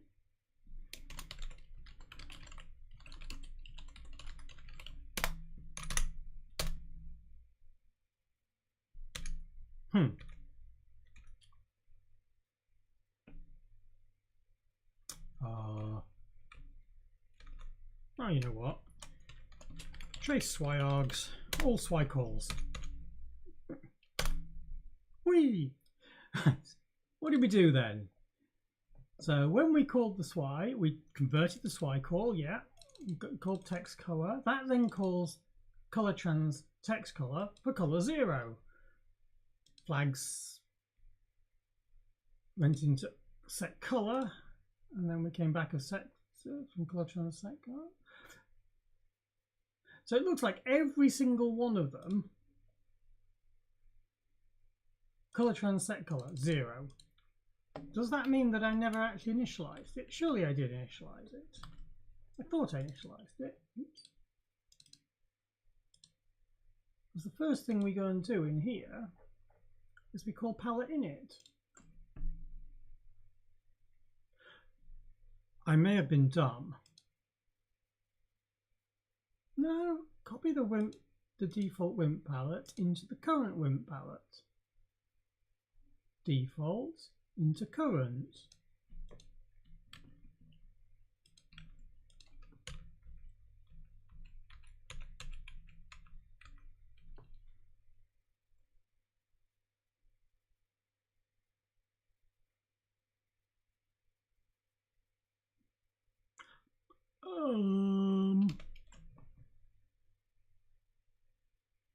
Compile the palette. Ooh! Oh, hang on. That's the 64-bit stuff. 32-bit stuff. Except I dropped into inventing memcopy. Alright, let's just put that in there. Studs. It's string it's in, isn't it? Right, drop into base. Just do that again.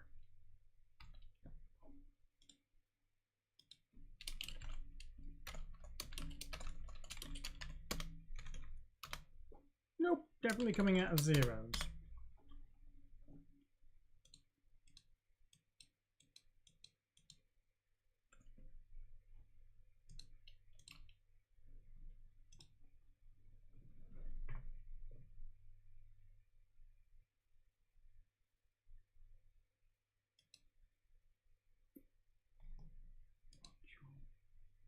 Paladin.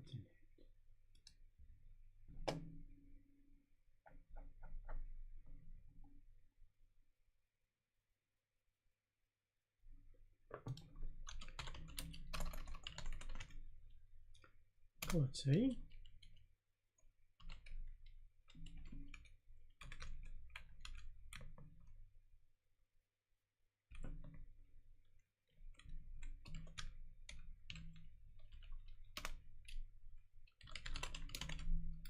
Set text color and I is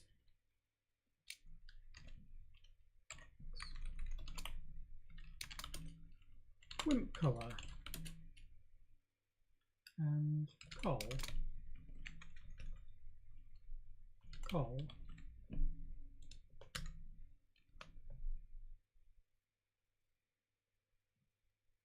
legal cast of structure pointer at line 39. Not quite sure why that worked previously.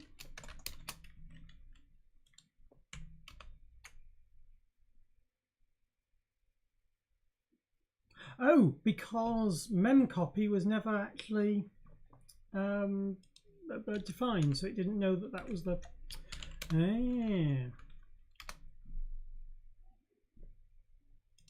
That looks better. We're not in the right mode, so now if we do it in there, doesn't that look great? It's actually using the right things, and we've got this extra debug in there, I know, but excellent. Set text color now works. That's quite cute, actually. Right, set text color is done. Add C/palette, H/palette,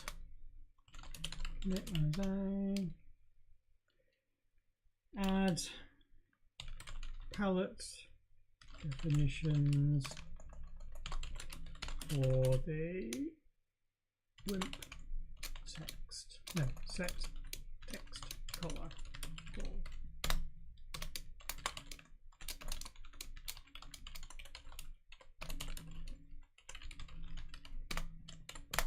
Ta-da! Okay, so that's that one done.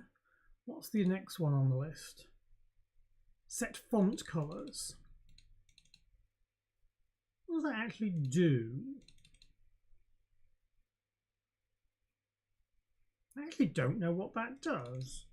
Oh, yes I do. It sets a font color for the Wimp font, so you can use the Wimp palette. That's a weird call, that one, yeah. We just jump back over here. Not that one. No, I have to do it in here. What I'm saying. Discuss PRM.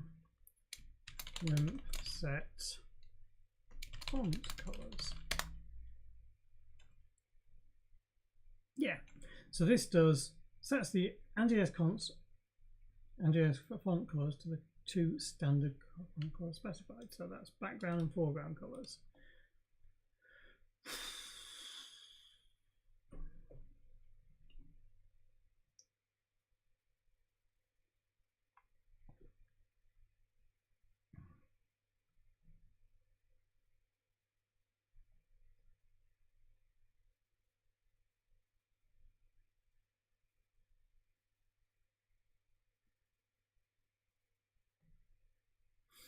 Okay, I get that. I mean, it's a bit dumb, really, because this is not, it's literally just called set font colors, and these days the offset isn't actually used. It's basically, is it 0, which means don't anti-alias, or is it another value, usually 14, which means you're doing anti-aliasing. So that's pretty much all it needs to do. Set font colors. There we go. Font handle, it only sets the current font, and then we do palette entry, and then the offset, which you set to 14 all the time. So this is really simple as well. There we go. Set font colors. So this probably should have been not handled here, but in a palette block of code. But it's fine. We can all just implement it here because it's not actually related to the text. It looks like set font colors. So we now need to provide an implementation, which is very similar to this one. Font colors.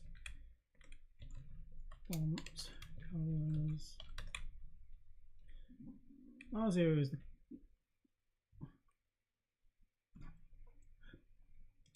R1.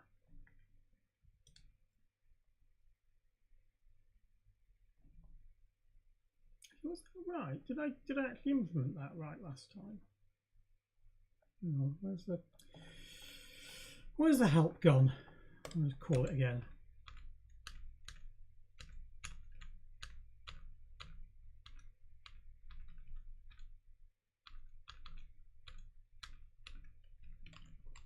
Oh, I called it over here, that's why I can't find it. Yeah, 0 and R3. Usually R0 is skipped initially on most of the APIs in it's ColorTrans one. Yeah, still it's R0. So usually R1 is the pointer to a thing. Just a slight difference in how the Wimp's APIs have gone. Yeah, anyway, not a big deal. What I'm doing here is Wimp set font colors. R1 is the, sorry, lost it already. It's over here. Background, font background.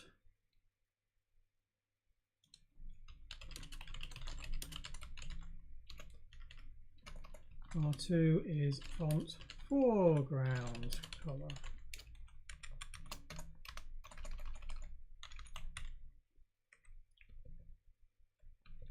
Make this clear that it's the Wimp colours that we're using here.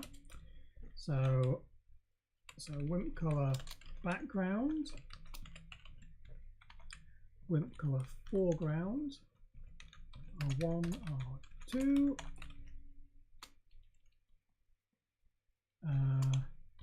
we can just do col BG, Wimp colour BG, FG,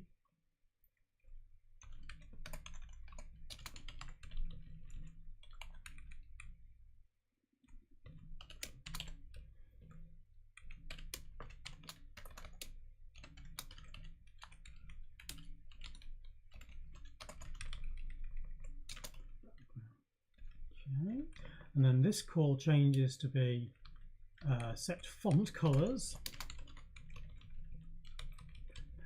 and we pass in a range of registers R0 to R3 there. And there really isn't any reason for us to do anything more intelligent with this at all. BG first, then back, then foreground, and then the offset of 14.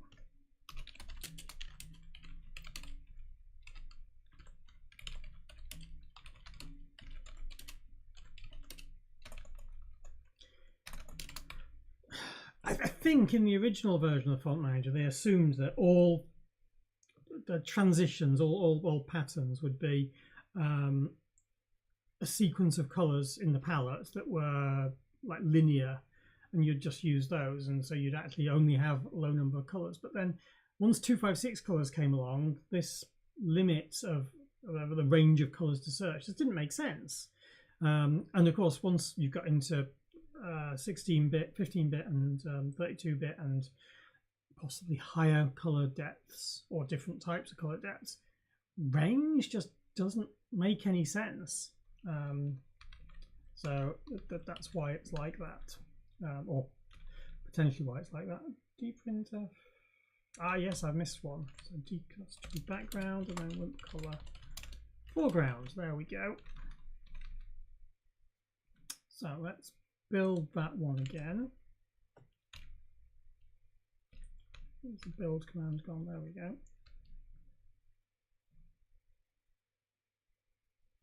Unfortunately, I don't think I'm not really going to be doing any proper font rendering. Again, this is also setting the font, the current font, which you don't tend to use current font at the moment. It's weird, is the interface here.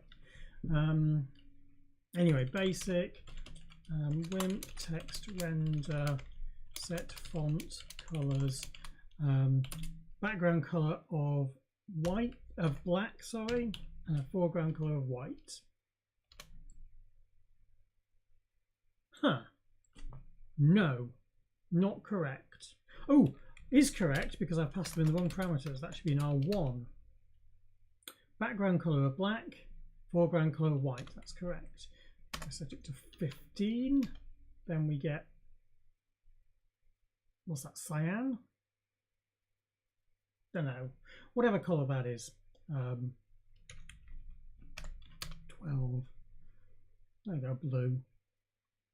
Light blue, that is, isn't it?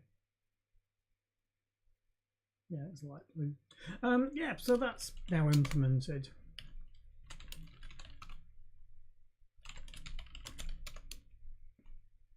Add implementation of the Wimp set font colors. That's fine.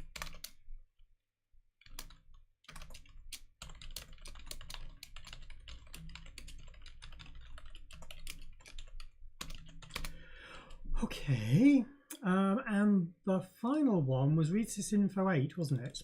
Yeah, so read sysinfo 8 is read the font handles, if I remember rightly. Read sysinfo 8. Do we actually have a definition for that? No. Wimp read sysinfo 8.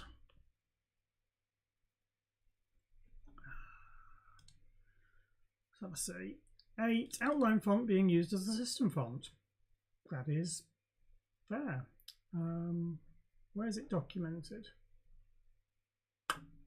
Not there. Let's just have a see if we've got anything in. Yeah, the standard definition only goes up to 7. Presumably it is in the other calls. That's not very helpful, is it? Just go for that and have a look at it through the Miscos 5 docs. Font handle of the desktop font, font handle of the Wimp symbol font. Very simple. So actually that's also very easy to use. But this is all part of the read sysinfo interface. So for now, I'm going to provide it read sysinfo as a set of calls.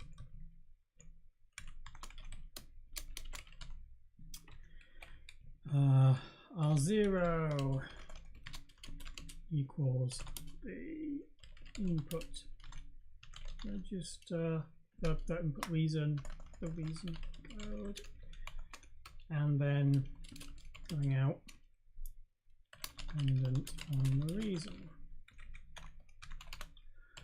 Reason equals R0.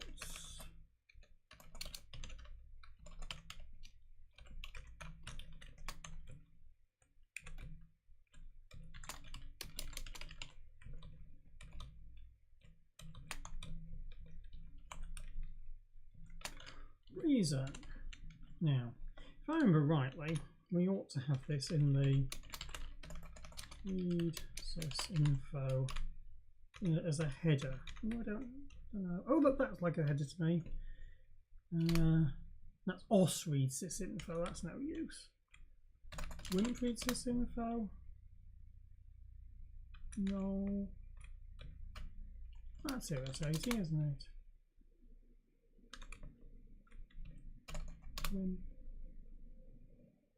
Oh.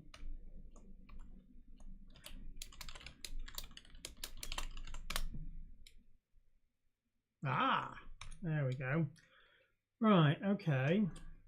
Like the grep fine. There we are.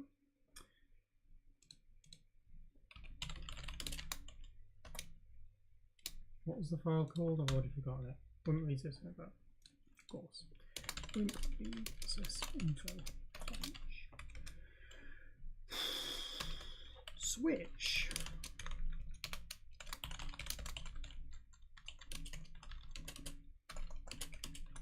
Not implemented. And then we're going to provide a switch in the same sort of way as we've done for some of the other calls. I think you might remember the kernel introspection work we did a while back. If you remember that, then you'll remember that we basically did the very similar sort of call here that just does basically some dummy interfaces here. So what we'll do is we'll just grab the lot. And what I'm going to do, I think, is a very similar thing. Yeah, I think I'm going to just actually implement them. So I'm going to move this into a separate file because it's going to be quite, oh bother, I've gone too far there, have I? Quite frustrating otherwise. So do case. That is how you write a switch statement in C, isn't it? Yeah, it is. Yeah, it is. Each one of these is going to call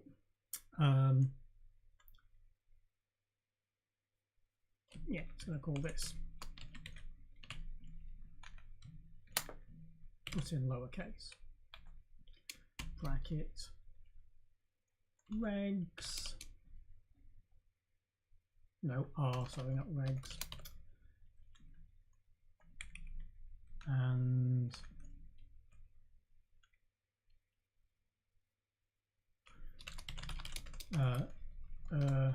equals that.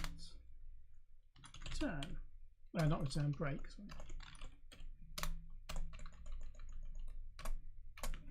There we go. So every single one of these is now got a call in it. What we're going to do is we're going to lift all of this into a new file called read sys info.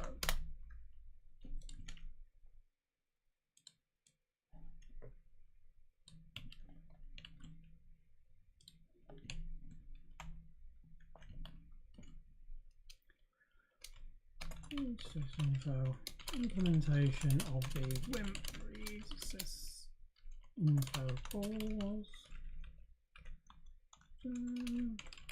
Mod head. Need that for the errors. We need kernel for the OS errors.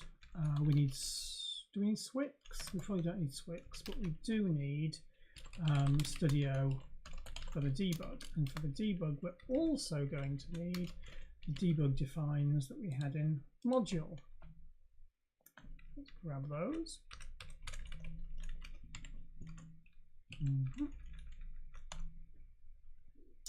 So here we are, and in theory we can just implement these anywhere we like, but I'm going to implement them all here for now.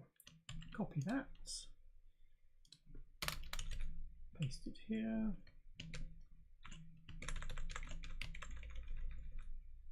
There we are. There's kernel os error star.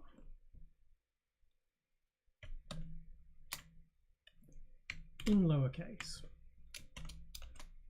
Kernel swine ranks are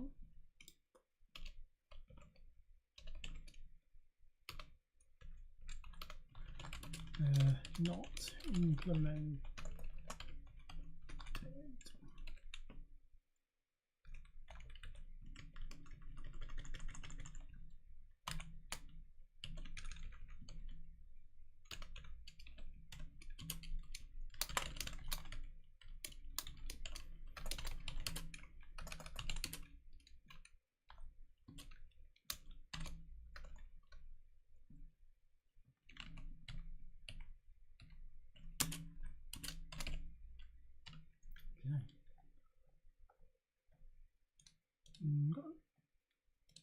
Extra bit of commenting there, we'll just put that in like that. We'll do the same for the other ones.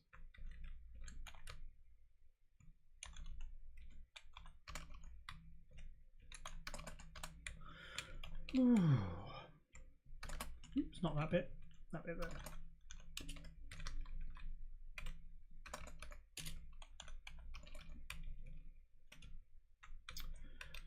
Right.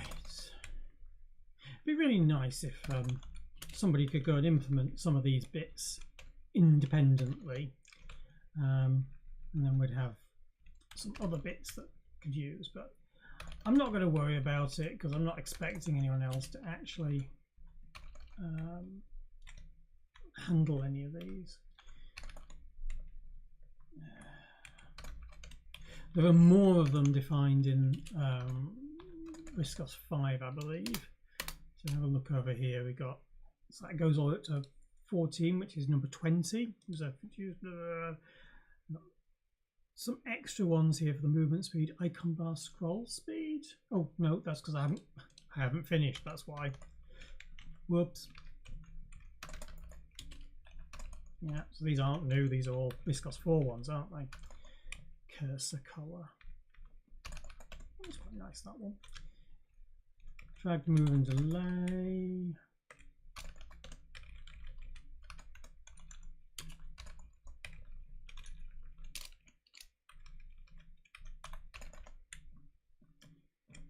Auto menus, icon bar, scroll settings. So there should also be a way of setting some of these. It's quite frustrating that they're not actually present. This is 1B, that's 27. Yeah, not documented there. And then visual flags. Right.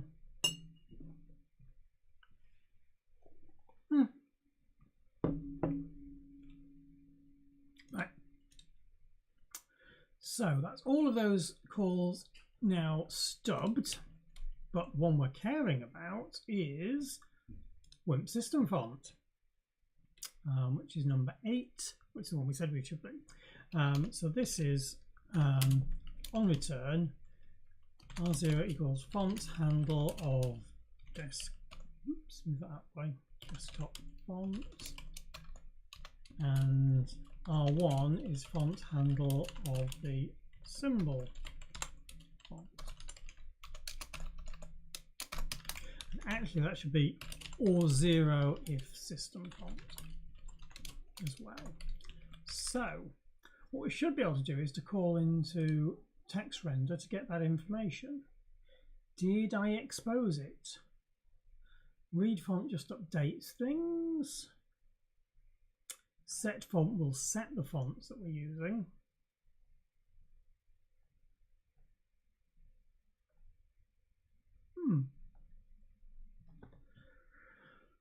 Let's just have a get font handles or something, shall we?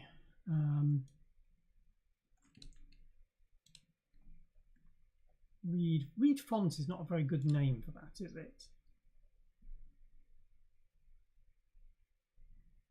Determine font.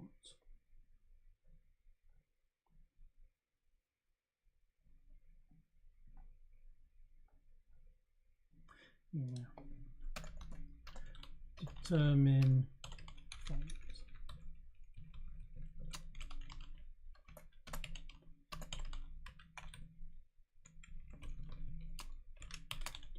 Determine. Oh dear. Which font should be used in this context? Yeah, that sounds like a nicer way of doing it. So let's just find all the other instances of read font. Oh, there's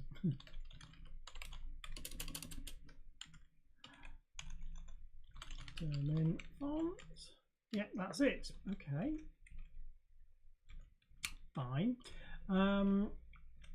And then we want, was that exposed as an external function? No, it wasn't. And since it wasn't, it should be static.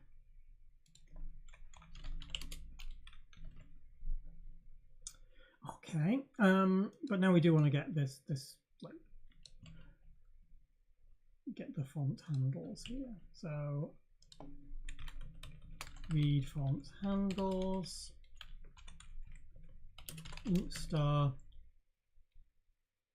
desktop font handle, int star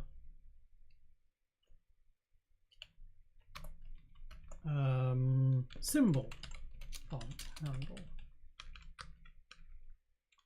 Text rendering context, because that may matter.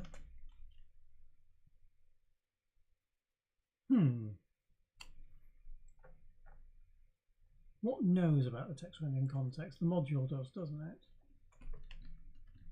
Yeah, returns no. Oh, P on the end of that because we return it using it as a pointer to the value. I've got into the habit of just putting P on the end of things, not just the way I've ended up doing things. Where to store the font handle for desktop font.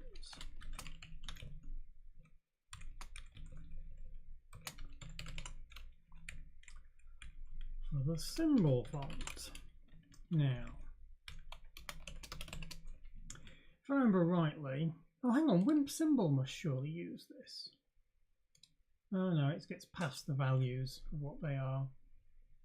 That's fine. Okay. Star desktop font handle P equals star symbol font handle P equals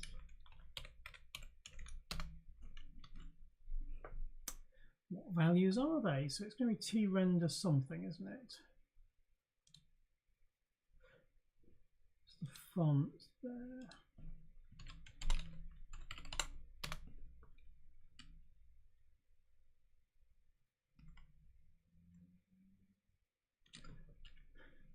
These calls here, that gets us the fonts. So now we can just go and substitute those in. That is the symbol font. And that is the other one. Oh, and hang on, in G context, do we actually have a thing that says no font or something? Can't remember. Header here. Font none. Yeah.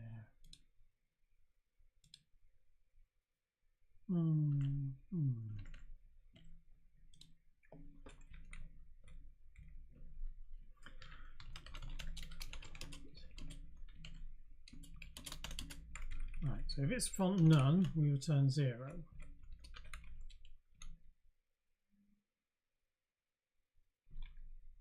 And if the symbol font is none, symbol, Wimp symbol, so Wimp symbol is font none, then we return none. Otherwise we do that. And then we return null. No, we don't return anything, we're done. That's all it does. Okay, just font handle. Read font handles.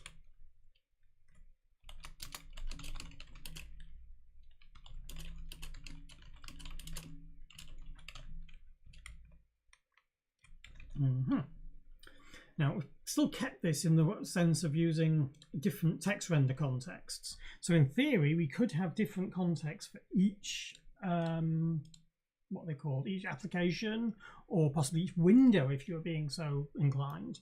I'm not saying that that's a good idea, but it just means we have the option of doing that. Yes, it complicates things a smidge, but I'm not really that worried about that. I'd rather have flexibility for the future. So I'll put this into the header now. Set colors. Yeah, that'll do there.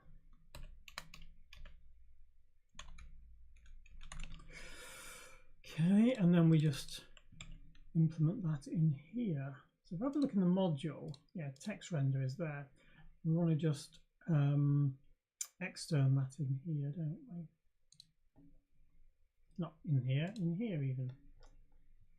So we do just extern, just for now, T render, text render T. Oh, and we need to actually include text render, of course.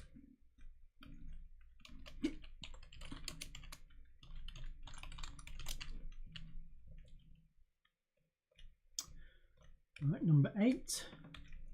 There it is.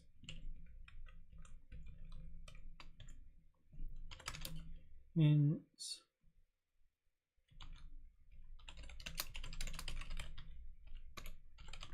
symbol handle. Oops, ampersand. There we go. It should just return them. And hopefully we'll get something sensible out of it. Error null. That is now successful. Woohoo! One of them's implemented. We can also implement the others at some point, but right now that shouldn't hurt. Add c/read sysinfo. Oh, and we're going to need to. Oops, we're going to need to add that to the module file as well. Put it up here. O.read sysinfo. There we go.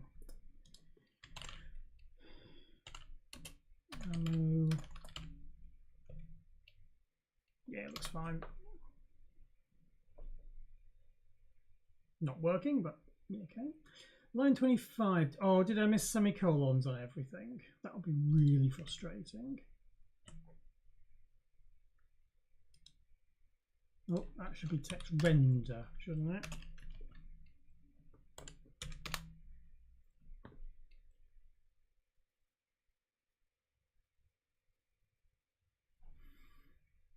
Oh, is it not? Oh, text render's one word.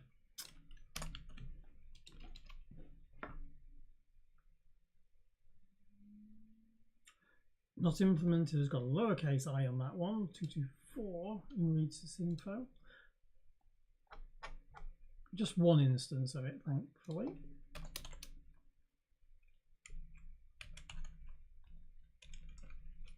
Make sure it's actually explicit.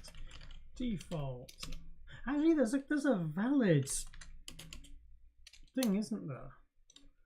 New errors. Read sysinfo. Isn't there a Wimp read sysinfo not valid or something? Nope.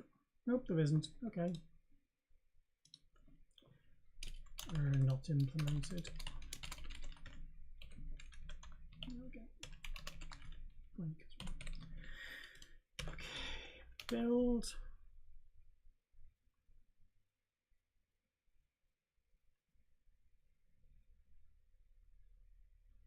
I mean, this is not exceptionally exciting. Basic. Wimp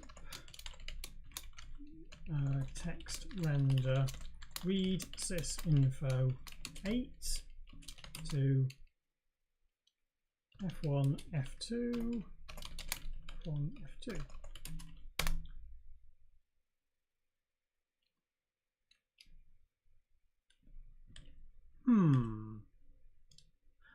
Did I fail to actually declare it? I failed to declare it. Read sysinfo. There we go. Let's try that again, shall we?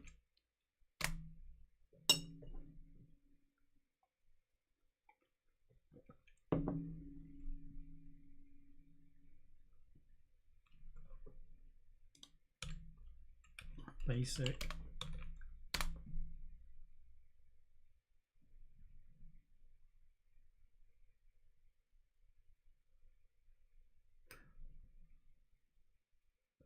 I'm confused. What?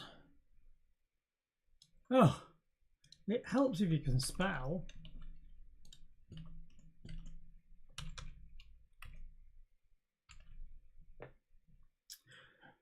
Oh, nearly done.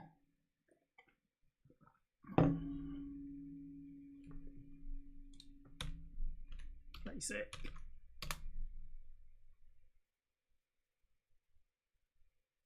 Didn't update anything.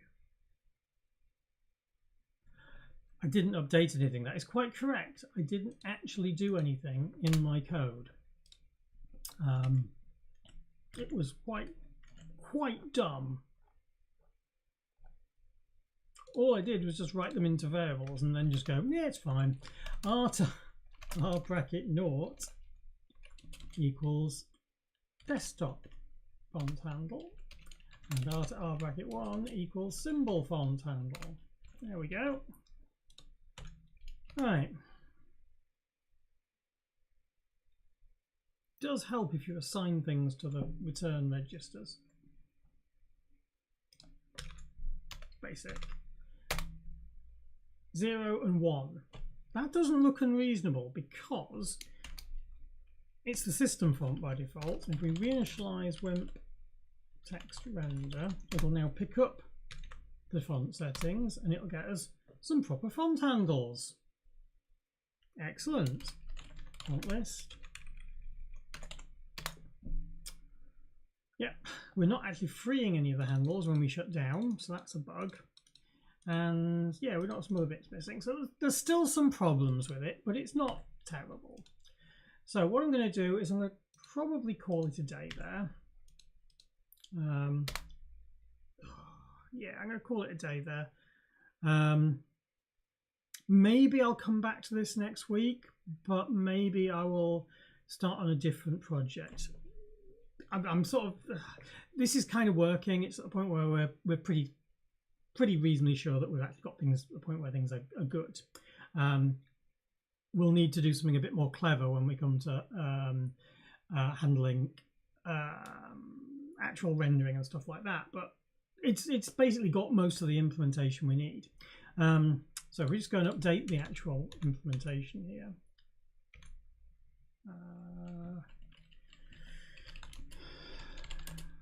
Not that one, the other one, status. No, I did mean that one. I did mean that one. what do you want to work on next? So the next thing I'm going to look at, just let me finish just updating this. So we're not handling left to right text, but we are handling text color, set fonts, and read sysinfo. All of those are working. I'll put them in 64-bit as well, because we do. And what I'll also do is I'll copy the module over. So we just clean everything. Module. So I rebuild the module. It's very fast when we build it like that, but building the 64-bit version is depressingly slow, which is a little sad.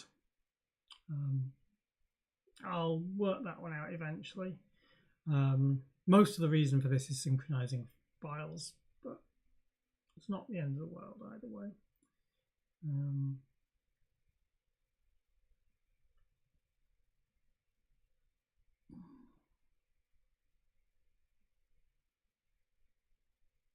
There we go. Nearly done. So we've now got both the RM32 and the RM64 built. Yep. So copy RM32 into the status directory. All right.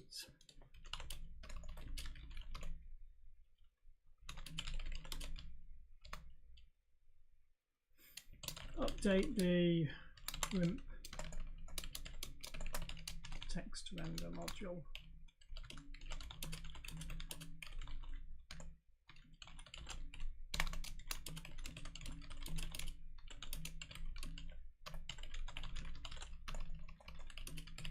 And module has been updated in the 64 directories. Okay, oops, no, push that. Okay, so what we've got done today is most of the implementation of the module. So we reload that now. It's not quite updated yet. Let's give it a second. GitHub Actions are really quite fast, by something surprising. Which of course it's now. There we go. So 90%, 100% of the SWIs, 93.3. Yeah, pretty good. There are some bits missing, so I will update this, and the percentage will go down again because we haven't handled cleanup in the finalization code, and we haven't handled some of the flags either.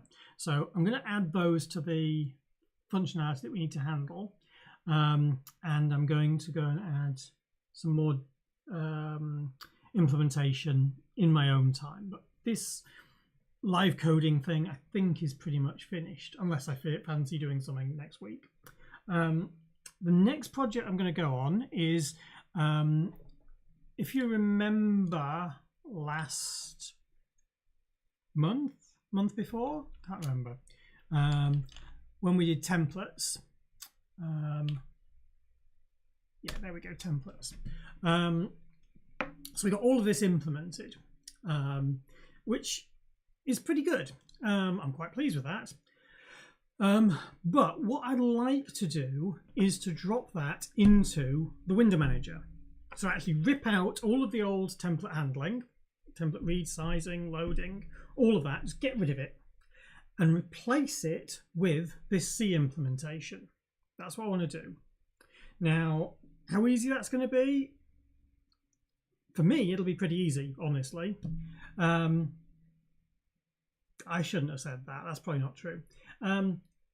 It shouldn't be too hard, but it'll demonstrate that the C code that I've written, that was developed like as just a normal C program, can have an actual impact on the existing assembler modules.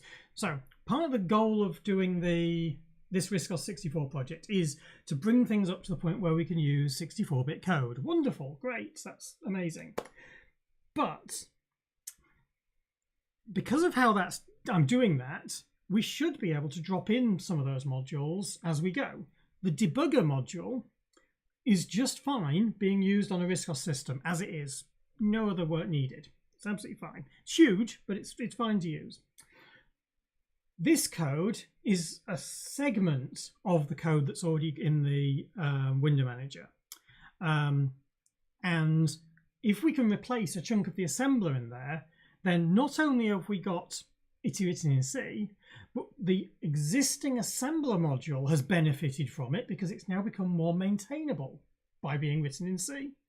I mean, it may not be perfect, but it'll be more maintainable. So we'll be able to see some immediate advantages in doing so. And that's quite a useful thing to have, I feel. At least that's my opinion. So that's what I'm going to try and do. It's going to be basically a lot of rip out bits of the assembler code and make them into C calls, and then just test it and see that it works. Pretty simple stuff, shouldn't be at all difficult, and I'm not expecting it to take more than a week or two. I mean, yeah, a week or two is about, what's that going to be, like, I do 1 till 4, so that's 3 hours, yeah, about 6 hours.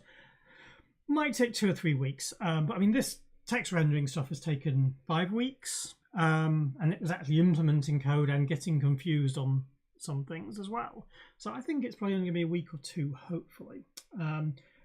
That may all blow up in my face, but that's what I'm going to work on next. So I hope that'll be interesting as well. I suspect it'll be more interesting to people who are like, oh, we can't do anything because they're assembler modules, blah, blah, blah. And I've been keep telling people, yes, you can just write C code and then build it into your assembler or whatever language. You can write BASIC and build C into it, you can. It's just about going out and doing it, which is not actually that hard. Honestly, I know I'm reasonably experienced in this, but it's not that hard once you've got the hang of working in C. So that's what I've got so far, and that's where I'm going to go. I'm hopeful that it will all be pretty easy, but we'll see. There are other projects that ought to be done off the back of this. So you saw I was working with the palette files. So this is the palette implementation we've got so far. There should also be a set palette and a read palette call, and a couple of other bits in here. So this palette implementation that needs to happen there. And if we look back on here on the wiki, go to the wiki and then go to contextual components, you can see in here that although I've declared a whole bunch of segments, palette isn't even in here, and that was because I didn't think about it as a separate item, and kind of it is. It's not a particularly difficult and complex one, but we can do that. So there's the bits for that, and there might be some other bits to see later as well. So that's where I'm going to go next, I think, next week, probably. But I'll also need to update the things that are missing and the like, so that people know. All right. Thank you very much for watching. Thank you, Targs. Nice to see you. I hope that it has been interesting. Yeah, what else was I going to say? Yeah, I'm on holiday this week, so I'm going to be hopefully I'll get some work done, because you know how I like to just do fun things during my holidays. I'll see how we get on with that. Yeah, you know, I don't like going out into Cambridge. What else? Oh yeah, common thing we always say is like and subscribe. I don't really care, but if you do want to sponsor, I have sponsorship on my GitHub projects. I'm not looking at massive followership. Given that we've got 5 viewers at the moment, that's kind of obvious, I know. All right, I'm wittering now, so I will let you all get back to the rest of your Sunday. Have a good afternoon, and I hope it's been interesting. You've learned something, or at least had fun. Thanks. Bye. Bing.